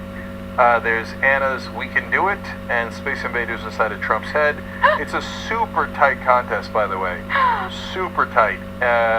We Can Do It with Anna is winning by 18 votes. But they're all packed in there next to one another. There's a lot of voting going on, so get out there and vote. You guys decide, okay? We don't make the decision at all. You do. tyt.com/poll. Okay, Anna, what's next? Oh, no, I'm up. Okay. Oh, yeah. So Richard Ojeda was running in West Virginia's 3rd district, and he had some super aggressive ads that we loved and shared with you guys. So did he win? No. Now, I do want to give you important context, though. He was in a plus 49 district. He wound up losing by 13. So he made up 36 and a half points, and was literally number 1 in biggest distance that any candidate made up from the Trump and Hillary districts. So for example, if it was a Hillary plus 10 and a Republican won anyway, that means won by a point, that would mean they made up 11 points. Ojeda came in number 1 out of 435 races. He made up 36 and a half points. And we thought his super aggressive ads would make a difference. They did in getting him that close, but unfortunately he didn't pull it off. So why are we still talking about it? Because on election night we sent Eric Byler. Actually, you guys sent Eric Byler because he was part of the funding for the investigative reporting team that we hired. So thank you for doing that. Otherwise, there wouldn't have been any cameras to capture this. We got his concession speech. I have to confess, it's not much of a concession, and I believe you're going to love it. He addressed his concession speech to Donald Trump, who came down to West Virginia to campaign against him. Specifically, it's true. He came down there and he praised Carol Miller. Donald Trump did. How dare she? How dare he?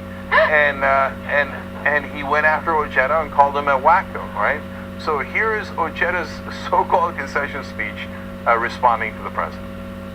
I learned how to fight from my uncles who worked as United Mine Workers of America coal miners, from our West Virginia teachers, and from some of the best men I served under in combat. I'm not done fighting for working families who voted for a president that would stand up for them and instead got a president surrounded by Wall Street millionaires and socialites. I'm not done fighting for people with pre-existing conditions and their ability to have affordable health care protected. I'm not done fighting for our unions, their right to collectively bargain, and their ability to stand together united. I'm not done fighting with Big Pharma and other interests who buy our politicians and convince them to look the other way. I'm not done fighting for this country. Never walk past something that you know is wrong and fail to make comment, for if you do, you have accepted a new lower standard. And he's not going to allow for that, and he's not going to allow anybody to darken his doorstep. Not Ojeda. Hold on, he's not done. Hold on, the best part's coming. But I loved it in his concession speech in total full Ojeda style. Instead of saying, I'm done, he said, no, I'm not done fighting. Okay, I'm just getting started. By the way, a Republican senator is up for re-election in 2 years in West Virginia. I'm not saying anything, I'm just saying. Now wait till you get a load of the end of the speech. Let's watch. On several occasions, you came here to speak for Carol Miller. You called me a stone-cold crazy wacko, and then you mispronounced the way I say my name. But make no mistake about it, you're going to know my name. I'm Richard Ojeda.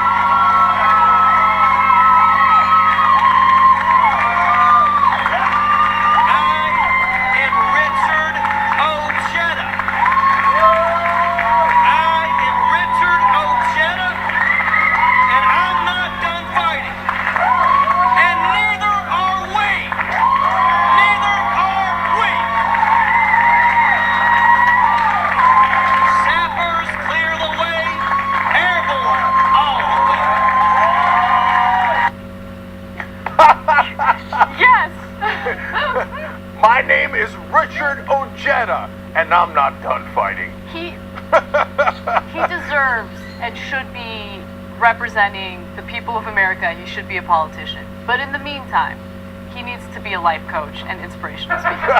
Because I don't know what I would need to fix, but he makes me want to fix my life. Yeah. Now, when I go to work out, I'm going to be like, my name is Jake Huger, and I am not done lifting. That was awesome. Okay, so let's see what happens next. I don't know, but I do know he ain't done. He just told me, and he was pretty clear about it. Yes. All right. Let's move on to some other news. CNN's chief White House correspondent, Jim Acosta, has lost his press credentials and will no longer be able to report on the White House or Donald Trump's administration from the press pool. Now, the Trump administration has claimed that they have suspended his credentials indefinitely. We're uncertain as to whether or not he will get those credentials back. But this all stems from an interaction that he had with Trump during Trump's press conference yesterday. Now, during that press conference, Acosta wanted to essentially ask Trump why he refers to the migrant caravan as an invasion, because they are not attempting to invade. They are attempting to come into the country through a port of entry and go through the process of seeking asylum. But Trump was fear-mongering about them prior to the midterm elections to drum up his base. And so, at that point, Trump wanted to dismiss him. A press aide came in and tried to grab the microphone from Jim Acosta. And today, it appears that Sarah Huckabee Sanders has shared a doctored video of the microphone struggle in an effort to justify taking Acosta's press credentials away. So first, I want to go to video 9 where Acosta talks about getting these press credentials revoked. I saw the statement on my phone from Sarah Sanders that my press credentials were being revoked. I thought, well, maybe I'll get inside the White House for one more live shot on your show. And at that point, I was simply blocked from entering the facility. As a matter of fact, there was an officer who stood in front of the doorway to the security booth that I've gone through every day or every working day that I come to the White House for the last 5 years. So it was a pretty surreal experience. I never thought in this country that I wouldn't be able to go and cover the President of the United States simply because I was trying to ask a question. So this is crazy. I mean, because it's not just about Jim Acosta. It's about the president basically sending a message to anyone who wants to do any form of real journalism. If you challenge me, if you try to hold me accountable, if you try to do your job as a journalist, I will retaliate. And so he's the White House reporter. He's getting his press credentials taken away. He could lose his job over this. And he was simply doing his job, and he was respectful. The press aide tried to take the microphone away. He did not put his hands on her. But when Sarah Huckabee Sanders shared a video that was edited, and by the way, the video originated from someone affiliated with InfoWars, she tried to make it seem as though, oh no, I mean, he went too far. He got physical with this press aide. No, he didn't. We all saw the original video, which we'll get to in just a minute. But the interaction that Acosta had yesterday was with a Secret Service person who basically gave him the bad news. I want to quickly share that with you, and then we'll go to the doctored video. Why do you mind? I mean, I was just told to do it. Okay, well, I have every right to record this. This is Jim Acosta. I am in front of the White House. Secret Service officer is asking for my hard pass. Obviously, no hard feelings to the officer, but I am now giving my hard pass to the Secret Service. So, do you want to take it off the lanyard there? Or? Sure. It's been here for a while, huh? Well, yeah, I've been working at the White House for 5 years, covering 2 administrations. So, yeah, it's been in that thing for a while. Put this back here for you. All right. Thank you for your service, officer. Okay. So here we are. We say third world country, but a lot of third world countries do a lot better than this. The president didn't like your question. You're banned. That's crazy. It's crazy. And for anyone aiding and abetting that type of behavior, you don't believe in democracy. You don't believe in our Constitution. You don't believe in freedom of the press. You are nothing but a propagandist and a mouthpiece for Donald Trump, which is disgusting. Oh, yeah, I care so much about the First Amendment. Free speech, that's the thing I care most about. Don't let that guy speak. Get him out of the White House. He's asked a politically incorrect question to the president. All the right-wing are giant, ridiculous hypocrites. So let's go to the doctored video. So Sarah Huckabee Sanders had tweeted the justification for revoking Jim Acosta's press credentials. She said, quote, "We will never tolerate a reporter placing his hands on a young woman just trying to do her job as a White House intern. This conduct is completely unacceptable." Okay. Well, there was a video editor who wanted to show that the video that Sarah Huckabee Sanders had shared on Twitter was doctored. Raphael Shamunov, he said that he took the White House video and then he tinted it red, made transparent over original. So what we're going to show you is going to be his proof that it was doctored, okay? Red is when someone doctored video speed. So whoever did this doctored video sped it up to make it appear as if the interaction was more aggressive than it really was. It made it look like possibly Acosta had touched her. None of that really happens, and you're going to see it in just a second. It was sped up to make Jim Acosta's motion look like a chop, and that is not what he actually did. He said, "I've edited for 15 plus years. The White House shared a doctored video." So again, you're going to see the red portion. That is the part that's being specified by this video editor. Let's take a look. The other folks That's enough. Pardon me, ma'am. This president's one of the other folks. That's enough. Pardon me, ma'am. This president's one of the other folks. That's enough. Pardon one of the other folks. That's enough. Pardon one of the other folks. That's enough. That's one of the other folks. That's enough.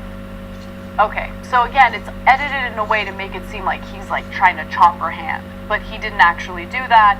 And then I wanted to slow it down for you guys a little more so you can see what the doctored video is. Video 18. And Brian Stelter of CNN asked the White House, surely you don't trust InfoWars?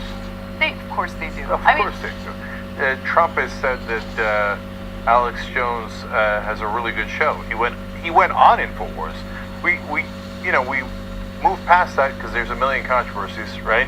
And it wasn't even a controversy. Everybody's like, oh yeah, that's normal. If Obama went on a left-wing conspiracy website that said that, name it, that 9/11 was a hoax, that Sandy Hook was a hoax, etc. They'd have congressional hearings, it'd be an outrage, it would have been, nonstop. Trump goes on with a lunatic, they're like, yeah, of course, yeah, that makes sense. They use InfoWars videos to ban the press.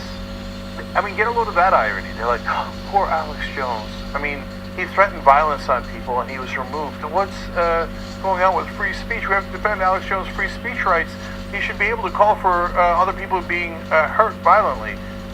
And then they use his video to block the free speech and press rights of Jim Acosta. Yeah. How's that for irony? No, but also think about this for a second. They just revoked the press credentials from a man who was doing his job, who did not physically assault anyone. They shared a doctored video to make the case that he assaulted someone when in reality he did not. Meanwhile, how many right-wing terrorists carried out real acts of violence in this country, and what have they done about that? Right? Those people are putting all of our lives in jeopardy. Has the White House done anything about that? No. If anything, Trump has actually encouraged more violence, and he encouraged violence when he gave a huge round of applause to Gianforte for assaulting a journalist. He continues to call CNN enemy of the people. In fact, he did it during that interaction with Jim Acosta. Remember, CNN received 2 of those pipe bombs. Yeah. I mean, come on. We're really having a conversation about violence right now? Because the only people who are really supporting and condoning violence are the people who are associated with the White House. And I hadn't thought of it that way. Imagine if a left-winger had sent 2 bombs to Fox News. And a couple of weeks later, Obama was like, yeah, I'm going to use doctored video pretending that Fox News does violence to ban them from the White House. After they actually got bombs in the mail. Well, people would have lost their minds. And by the way, justifiably so.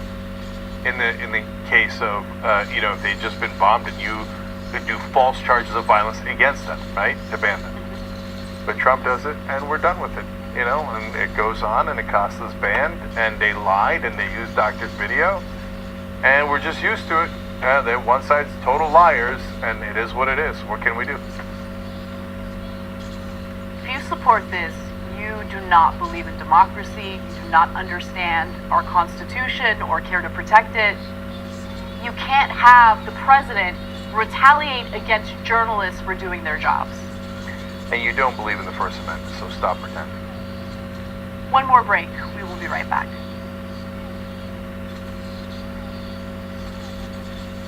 My name is Allison Hartson. I am a national director with Wolfpack.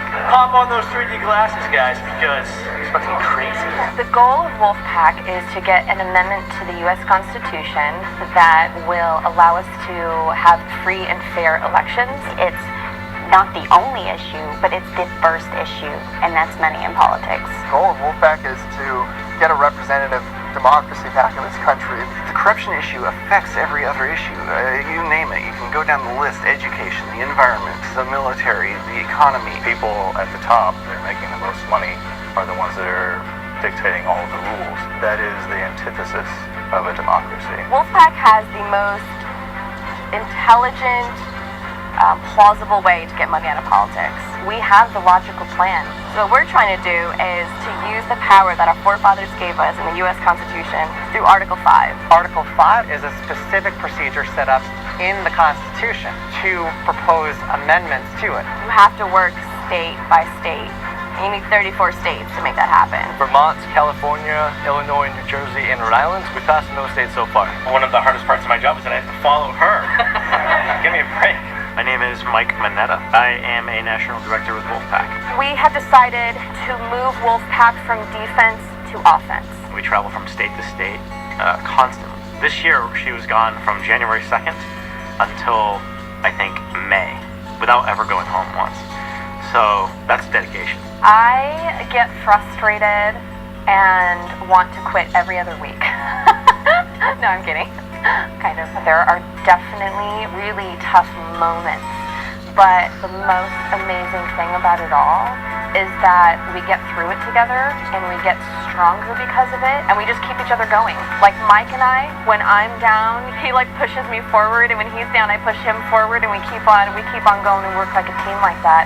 And that's what we tell our state teams, and that's why they need each other as well, because it takes a lot of tenacity and a lot of perseverance and resiliency to be able to get legislation passed, period, let alone to fix corruption in the most powerful country in the world. When we passed in California, that was my first win that I got to personally enjoy. That was amazing.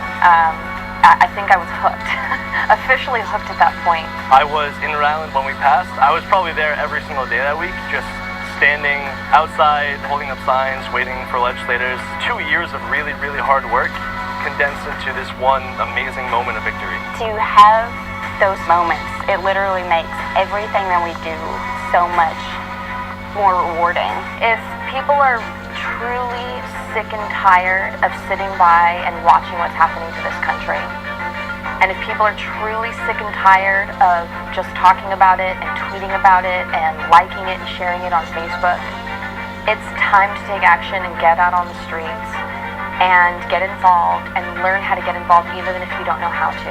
You cannot just complain from the sidelines in this day and age. There is too much going on. We need to do this now. There is no time to waste. Anybody who wants to get involved, is curious, is a little scared, but would like to know how to possibly start learning how to make this happen, should go to wolf-pac.com, wolf-pac.com, and sign up to volunteer. No experience necessary. The facts are on our side. The history is on our side. The public opinion is on our side, both on the policy and the procedure. We're going to find more success, and we will get this amendment. There's no other option for me.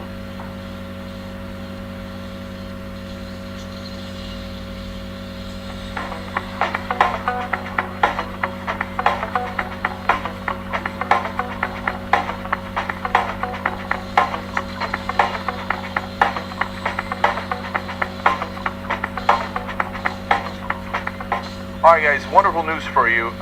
TYT is now on Roku. So I love when we're on new things because new people will get to see it. You can watch TYT almost anywhere from your phone to your desktop to your TV screens starting today. You can go to TYT Go as part of Roku's free live and linear news channels. You'll be able to watch the Young Turks, Damage Report, Rebel Headquarters, and TYT interviews. So check us out there, obviously home of progressives. So it's on Roku, it's called TYT Go, okay? And so it started today. So TYT Go. YouTube Super Chat, Heidi Dotson, $400. Wow. What? Thank you, Heidi. Okay. Heidi says, we go from rage to conviction to despair, and then we are somber. We feel hopeless, yet we persist. TYT, too strong. Listening since 2007. Was an original TYT member, supporting Justice Democrats too. Been following Kyle since 2011. Thank you. Thank you, Heidi. We have the new leader of Justice Democrats on the on Rebel Headquarters immediately after this show in about 15 minutes. Okay, so stay right here if you're watching on youtube.com/TYT or tyt.com/live. By the way, if you want to give, you can also give on our website. If you're in the members section, there's a big yes button. If you're not on the website, just tyt.com/yes. We appreciate all the support that you guys give. The last two ones, Sinagorochka on the members section says, Richard Ojeda would be a phenomenal 2020 candidate on the Democratic side. Look, I mean, Bernie's great, Elizabeth Warren is great, but there is an issue, right? The issue is that they're too nice. And so it would be interesting to have them and a super tough fighter at the same time. I know only one of them can win, but man, it'd be nice to have somebody throwing metaphorical punches. And then Rev Susie 321 says, about Ojeda, Richard is still a state senator in our legislature, and in a big supporter of free and fair elections. We are happy to have him back for that reason. You know, I'm so glad you said that. 1,000 times I've done Ojeda stories and forgotten to tell you. He was one of the original Wolfpack co-sponsors in West Virginia. What? Yes. So. How do you forget to mention that? I know. It's so true. I should have mentioned that 100 times.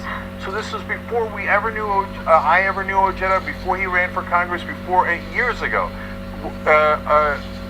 Sapple, our in West Virginia went up to him and said, hey, shouldn't we get money out of politics?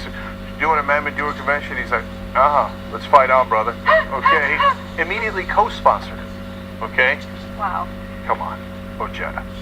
All right, what's next, Anna? You better know how to pronounce his name correctly, okay? Oh, shit. You don't want to make that mistake, okay? Sappers lead the way. All right.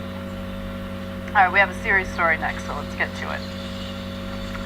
The home of Tucker Carlson, Fox News personality, was targeted by protesters, and as a result, authorities were called. Luckily, no one got hurt, but this is an example of a protest going too far. Now, the protesters are behind a movement known as Smash Racism DC, so they went after Tucker Carlson because of the racist things that he says on his show. Carlson said the following: I called my wife. She had been in the kitchen alone getting ready to go to dinner, and she heard pounding on the front door and screaming. Someone started throwing himself against the front door and actually cracked the front door. Later, video was posted of these protesters, and here is a little taste of what happened. Tucker Carlson, we are outside your home to protest of fascism and racism. You promote hate, that's right now, an ideology that has led to thousands of people dying by the hands of the police, to trans women being murdered in the streets. Your policies promote hate, and we want you to know where you sleep at night. Mailbox. We know where you sleep at night. We know where you sleep at night. Tucker Carlson. Terrible. Terrible, terrible, terrible. Such a stupid idea. So what happens when they go to progressives' houses? And you guys went with signs. You think they're going to just show up with signs? And one idiot in the back said, he said something about pipe bomb, that she wanted to bring a pipe bomb. So that is a threat. That's not a protest, that's a threat. Okay, don't go to people's houses. This thing's going to devolve, man. You got right-wingers doing insane bombings and shootings, etc. Now you got left-wingers going to people's houses, talking about pipe bombs and chanting, we know where you sleep at night. Yeah. No, don't do that, man. That's a terrible idea. So, and look, it's a terrible idea in and of itself. I really shouldn't have to say more than that. But I'll go on because obviously some people are wrong-headed, okay? Outside of it being wrong, immoral, etc., you then allow them to call you a mob, okay? Because in that case, in a sense, I mean, they say that they eventually went up to the door and cracked it. You didn't see it in that video. But you've lost all moral high ground by doing that, so I believe Tucker Carlson. And then you go and actually touch his property. This is wrong in 1,000 ways. And by the way, if you're on his property, he can have you arrested for trespassing. And in a situation like that, that would certainly be understandable. You lose the moral high ground, not just for yourself, but for all progressives. And you neutralize the fact that they actually did violence on the other side, and now they'll call it even because of you idiots. So yeah, I mean, look, I did call you that.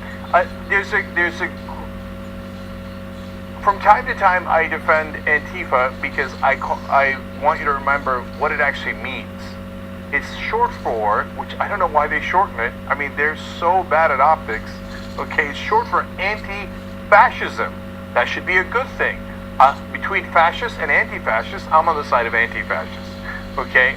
And 9 out of 10 times, maybe 98 out of 100 times, all they do is they go shout and protest. That is an American right, and they have every right to do that. In fact, it's an American thing to do, especially when it comes to politicians.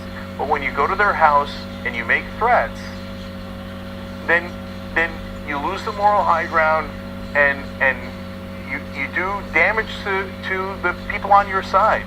Yeah, and look, being angry at Tucker Carlson for the things that he says on his show makes sense. And I will always defend someone's First Amendment rights to approach that person in a public space and tell them what you think. I have no problem with that. Showing up to their home and saying, we know where you sleep at night, and his wife doesn't deserve that, they have kids, that terrorizes them. And it's not okay. You have to think about what it would be like if the shoe were on the other foot, and that's not okay. None of this is okay, man. So look, there was a deleted tweet that said, tonight you're reminded that we have a voice. Tonight remind you that you are not safe either. Don't do that, for God's sake. Anna's 100% right. Think about the show on the other foot. He's got 4 kids, okay? So imagine if they went to Chris Hayes' house. Imagine if they went to Elizabeth Warren's house. They went to Bernie Sanders' house. How would you like that? I would be enraged. And I am equally enraged when you go to his house. Don't do it. It's stupid and it's wrong.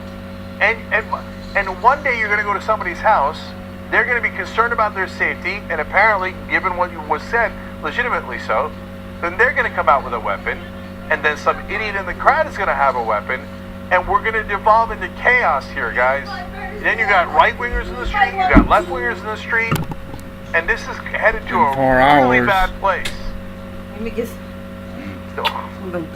Both sides should not do it. And now look at this. Because of you idiots, we now have to say both sides. You idiots listen But to it was other all idiots. the right wing doing all the Like violence. you idiots And now you say listen some to other stupid things and you go idiots to Tucker that are Carlson's some house. more Now idiot than you everyone are will say idiots. both sides. Congratulations. All right. We have very limited time, but I want to fit in one more story before we end the show. The gubernatorial race in Wisconsin led to a Democratic victory. The Democrat did get voted in, but now the Republicans in the state are thinking of ways to strip the governor of executive power right in the lame duck session. Okay, so let me give you the details on that. So again, this is in Wisconsin, where the Democrat Tony Evers went against Scott Walker. Okay. And what they want to do is essentially strip the governor's office of power during the lame duck session of the legislature. And this is not the first time this has been proposed. In fact, Republicans successfully did this in North Carolina in 2016. So this is what they do. This is how Republicans operate. They lose, and then they go ahead and strip powers from the incoming Democrat.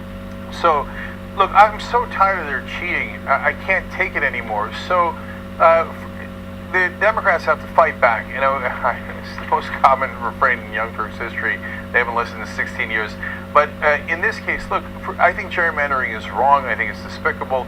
I think it's un-American, anti-democratic, etc.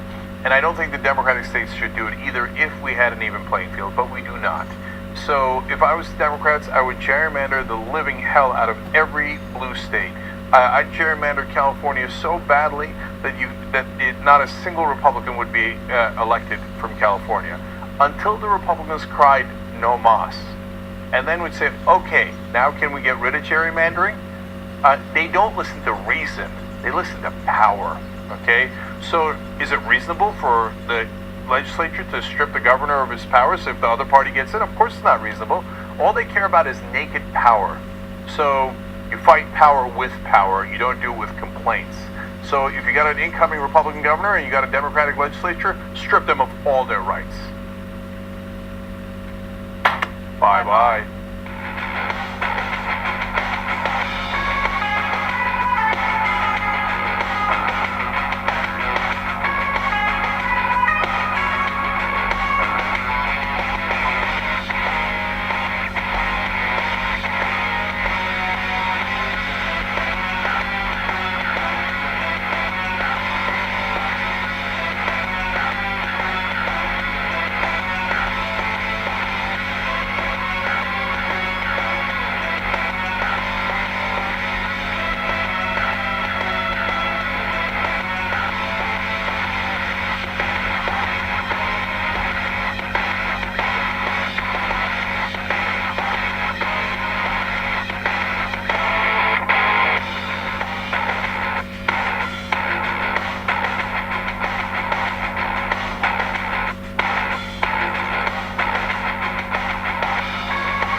right, welcome to Rebel Headquarters. We've got a great show ahead for you guys today, and I want to get right to it.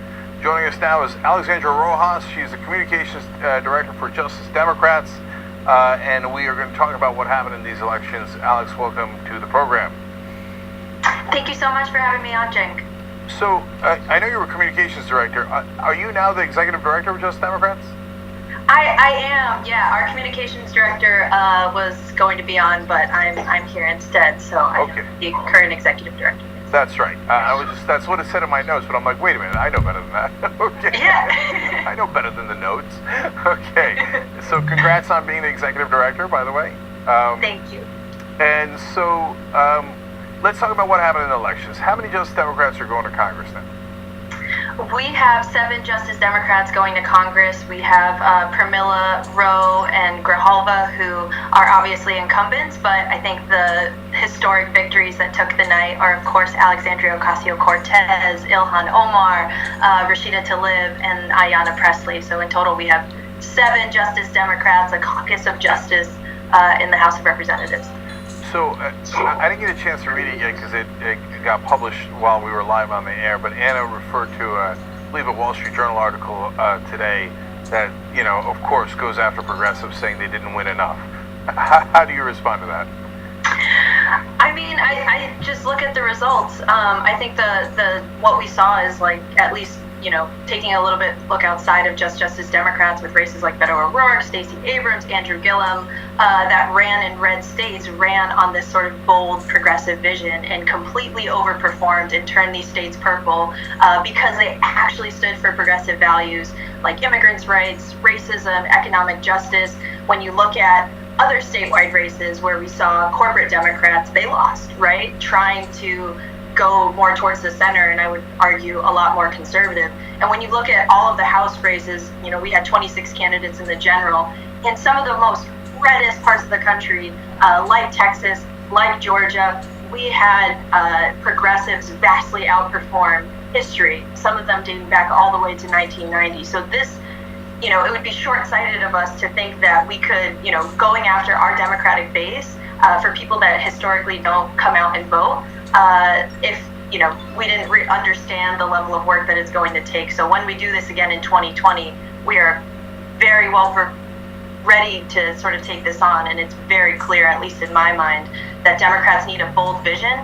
When the IPCC says that we have 12 years to turn around climate change, but we present a plan that does it in 50, it's just not going to cut it. And, people, all of the progressives that ran throughout the country on this sort of bold progressive platform vastly outperformed. And then obviously when you look at districts like Ilhan's, Ayanna's, Alexandria, no longer do they want sort of these corporate Democrats, right?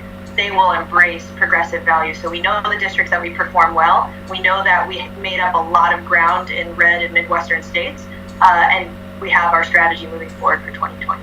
It's doubling down. Yeah, so Beto O'Rourke and Andrew Gillum were not just Democrats, but Beto does not take over PAC money, and certainly they ran more progressive than people have run in red states before.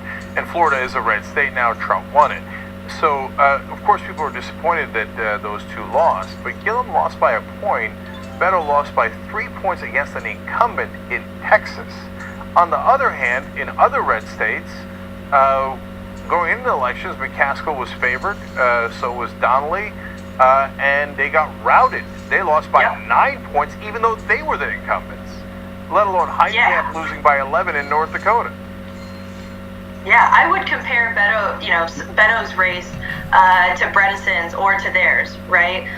Who, clearly did not perform as well, even though he toned it towards the middle and famously, right, during the Kavanaugh hearings, actually came out in support for Kavanaugh, right? Like, it does not work running to the center or trying to go to the right. People want authenticity and they want progressive values. And actually, with someone like Andrew Gillum, there's actually, it's not super public yet, but there is a recount that is going on. I think it's like 0.012% away. Votes are still being counted, so don't want to knock them out quite yet. Same with Stacey Abrams, right? She's still conceding, and we're really excited about that. That's right. And so now that we've got real progressives going into Congress with the Just Democrats that did win, What's next, Alex, for the movement? I think the most important victory of the night, obviously, because a little biased, but I think it's the biggest political upset in American history, is Alexandria Ocasio-Cortez in New York 14. And we have to believe that more Alexandrias exist in districts across the country. So I think it's doubling down on our commitment to actually get new leadership, right? It's clear that the people that are currently in there are devoid of new ideas, and we need progressives in there that are actually running on a bold vision to tackle America's biggest problems, right? People are dying for radical solutions as big as the problems that we face. And so you better bet that Justice Democrats in 2020 are going to go against not just Republicans, but incumbent Democrats, and actually build this sort of mission-driven team of people going into 2020 that eventually, when they go into Congress, right, they're going to stand alongside the other Justice Democrats that we've gotten in there and are ready to take on fresh leadership. So it's, again, electing a new generation of leadership that isn't beholden to corporate interests and is actually going to run on a bold vision to get stuff done and do something big. So you mentioned Alexandria's race. So you were a huge part of that. Former executive director of Justice Democrats, Shurkat Chakrabarti, was a huge part of that. Corbin, Trent, all you guys. And so there's nobody better to ask than you, especially Alex, because you actually ran the volunteers. How did you guys win? We leaned into our integrity when it came to our platform, right? I think that's, at the end of the day, the strongest thing that we have as progressives, right, is that we know that this platform is what speaks to the majority of Americans. We had a candidate that was incredible at social media, and we made a lot of stuff happen. Corbin helped a lot with the communications. Me and him jumped in about the last month and a half, 2 months of the election. I ended up jumping in, helping out with the field program. We instituted the dialer that we actually built in-house at Justice Democrats to be able to make over 192,000 calls to voters across the entire district. We blew out our win number. Like you said, I helped run the volunteer calling and texting program, and we talked to over 86,000 voters in a district that we knew had low turnout. So even though we didn't fundraise like crazy until the very end, right? We were able to talk to literally, or at least contact every single voter in the district and talk to over 86,000 people. So we won this through our platform, Alexandria's ability to connect with people on a real level. She is an actual working class candidate. That's why we approached her, right? She's like you, she's like me. And she was able to articulate a vision that people just intuitively understood, right? And talk to as many voters as we possibly could, ran a strong grassroots campaign, and did it without taking a dime of corporate PAC and corporate lobbyist money. So our playbook going into 2020 is really doubling down on that. It's finding candidates that are compelling, that are working class, that can speak to the needs of working people. It's the platform, and it's talking to as many people as we possibly can.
Channel,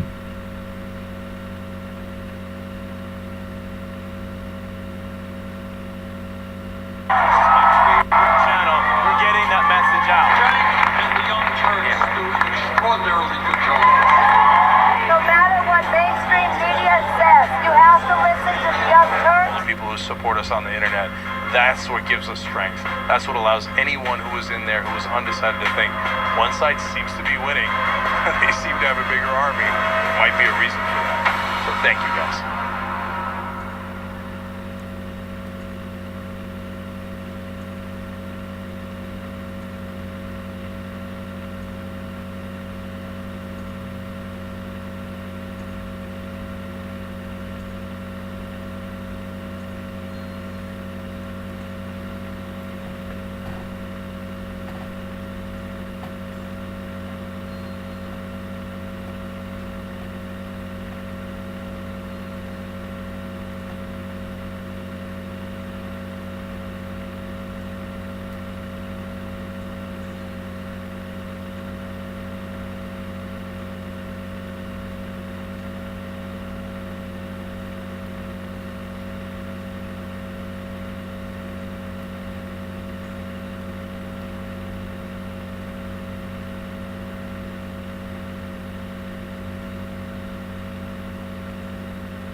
Welcome back to Rebel Headquarters.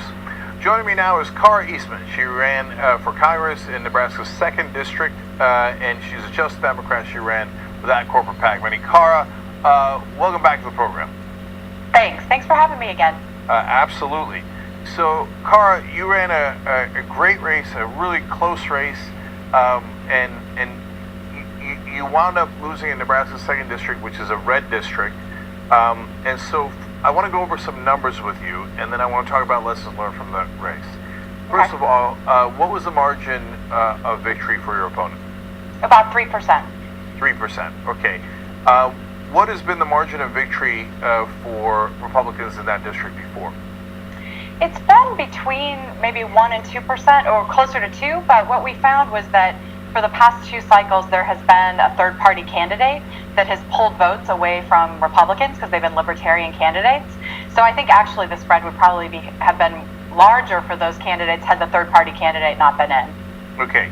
And it seems like you guys did something interesting. You looked at the vote count for other Democrats in Nebraska's 2nd District. Do you know about this? Yes. So what did you guys find? Well, we found that actually I outperformed one of the moderate Democrats that was running for Senate, and then came almost neck and neck with the Republican turned Democrat candidate for governor. So really performing, this narrative that somebody like me, somebody running on a progressive platform, can't perform well in a place like Nebraska, I think that narrative has been proven false. So, Cara, let me get this right. People went to vote in your district, and 3,000 of them voted for you, but did not vote for the Democratic candidate in the Senate in that same district. Correct. I think that's very telling. It was supposed to be that the moderate candidate is the one that got more votes, not less votes in red districts, but it turns out you, being the progressive, got more votes than that person. Okay, so let's talk about your race a little bit more. So, you didn't take corporate PAC money, but I know that the fundraising was, going well from small donors all across the country. I don't know the particulars of your race. Who had more money, you or your Republican opponent? Well, we outraised him in the last 2 quarters, and actually I don't know the final numbers for him, but ours came in at about 2.6 million. So we raised enough to be very competitive in this race, and that was with no corporate PAC money. Okay, that's amazing. You see, it can be done. Before, it was just at the presidential level. Okay, Bernie Sanders, but that was an anomaly, everybody thought. No, raising $2.6 million from small donors for a congressional race in the middle of Nebraska, that's amazing. Yeah. So, I mean, if anything, Carr, you absolutely positively proved you don't need corporate PAC money to run a real race. And so, thank you for that. So, at the end of the day, you wind up losing by 3 points. So, what do you think went wrong? Well, I think that what we saw was that turnout was up across the board, but it was up for the Republicans. I mean, what I really think went wrong was the fact that our district had been so gerrymandered. So if you look at the percentage, the Republican advantage in this district is about 3%. And so people voted party line, and it's because of that gerrymandering, and which shows why we need to change the way that we do redistricting. Yeah. Totally agreed on that. And so I'm curious, because you're on the ground, what your take is here. Did all the caravan talk, Kavanaugh, I don't know if you got a sense for it, did any one of those particular issues make a difference?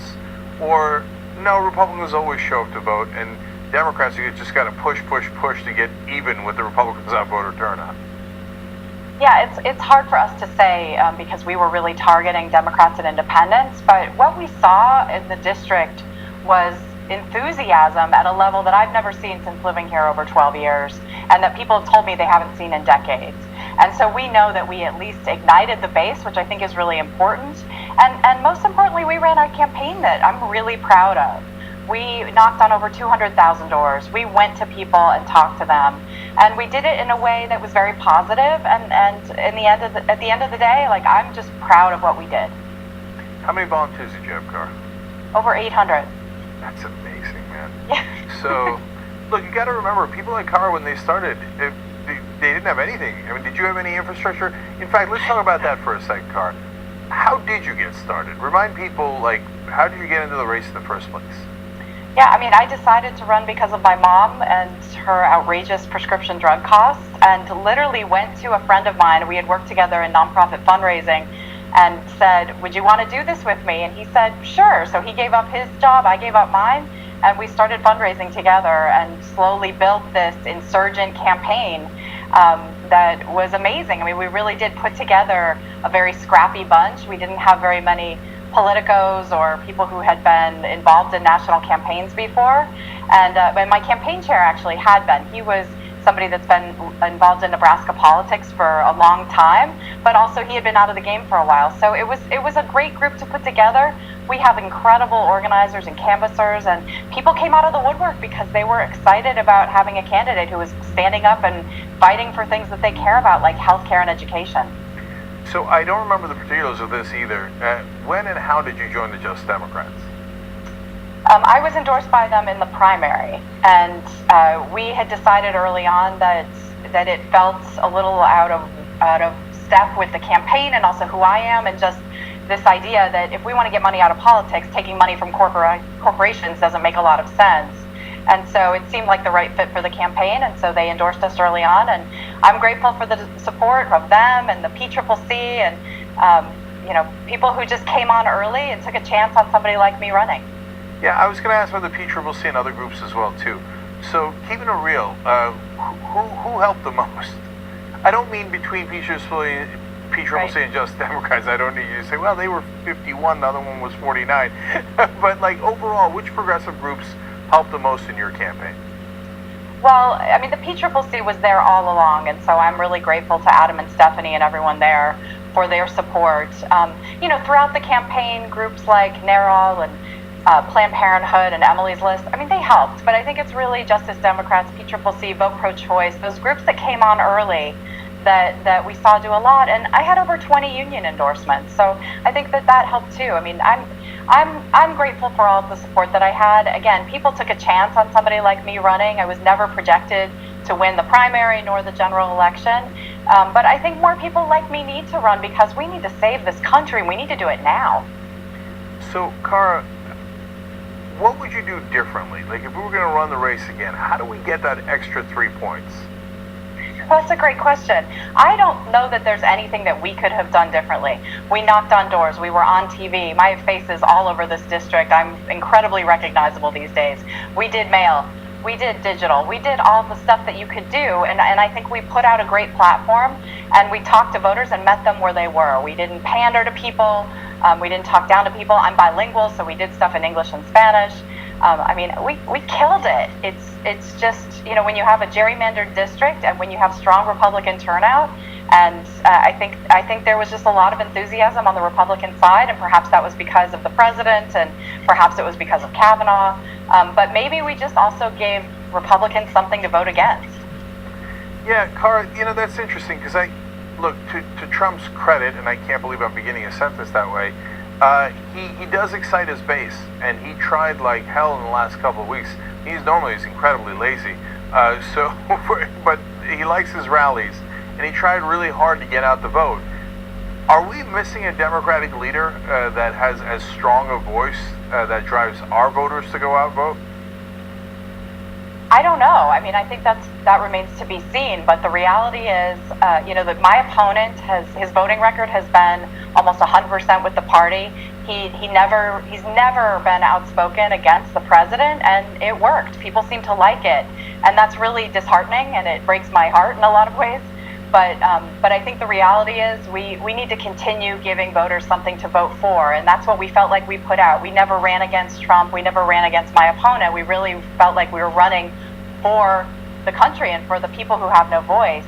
And so I think that I'm proud of that message. I'm proud that we stuck to our message. We talked about healthcare. We talked about the environment, education, safe schools, and really tried to never veer from that. And I think that was in part what made us as successful as we were. So, Cara, one more thing about the groups, because there's some corporatist, centrist Democratic groups that have both criticized you and tried to take credit for you. It's a little bit bizarre. So, how was that game played? I don't really know. I mean, I think that it would be hard to take credit for me at this point because I was a free agent from the beginning, and at the same time, you know, like I said, I'm grateful for the support that we did have. I'm having a hard time even wrapping my brain around some of the things that happened over the last couple of weeks, and obviously the night of the election. But one thing we do know is that all of the returns haven't come in, so we still have provisional ballots. We still have the ballots that were dropped in the day of the election that will be counted tomorrow, and we're hoping to close that margin a little bit because, again, I think most importantly, we proved that somebody running on a real message about hope and change for real working people can resonate and have an impact. And I think the other thing to point out is that in Nebraska, we expanded Medicaid on Tuesday. And I think that is an incredible thing, and I like to think that I may have helped with that. Yeah, absolutely. Cara, super last thing. Are we going to do it again? Oh, God, I have no idea. Not there. I vote yes. Thank you. All right, Cara Smith, thank you for fighting for all of us. We appreciate it. Absolutely. Take care. All right. Okay, we're out of time. Post games next. tyt.com/jank to become a member and get all of our exciting content. Post games just for the members. We got an interview with Ryan Grimm. He broke the Christine Blasey Ford story. I want to get all the details of that. Members get to see that live first as well. tyt.com/jank to join. All right, we'll be back.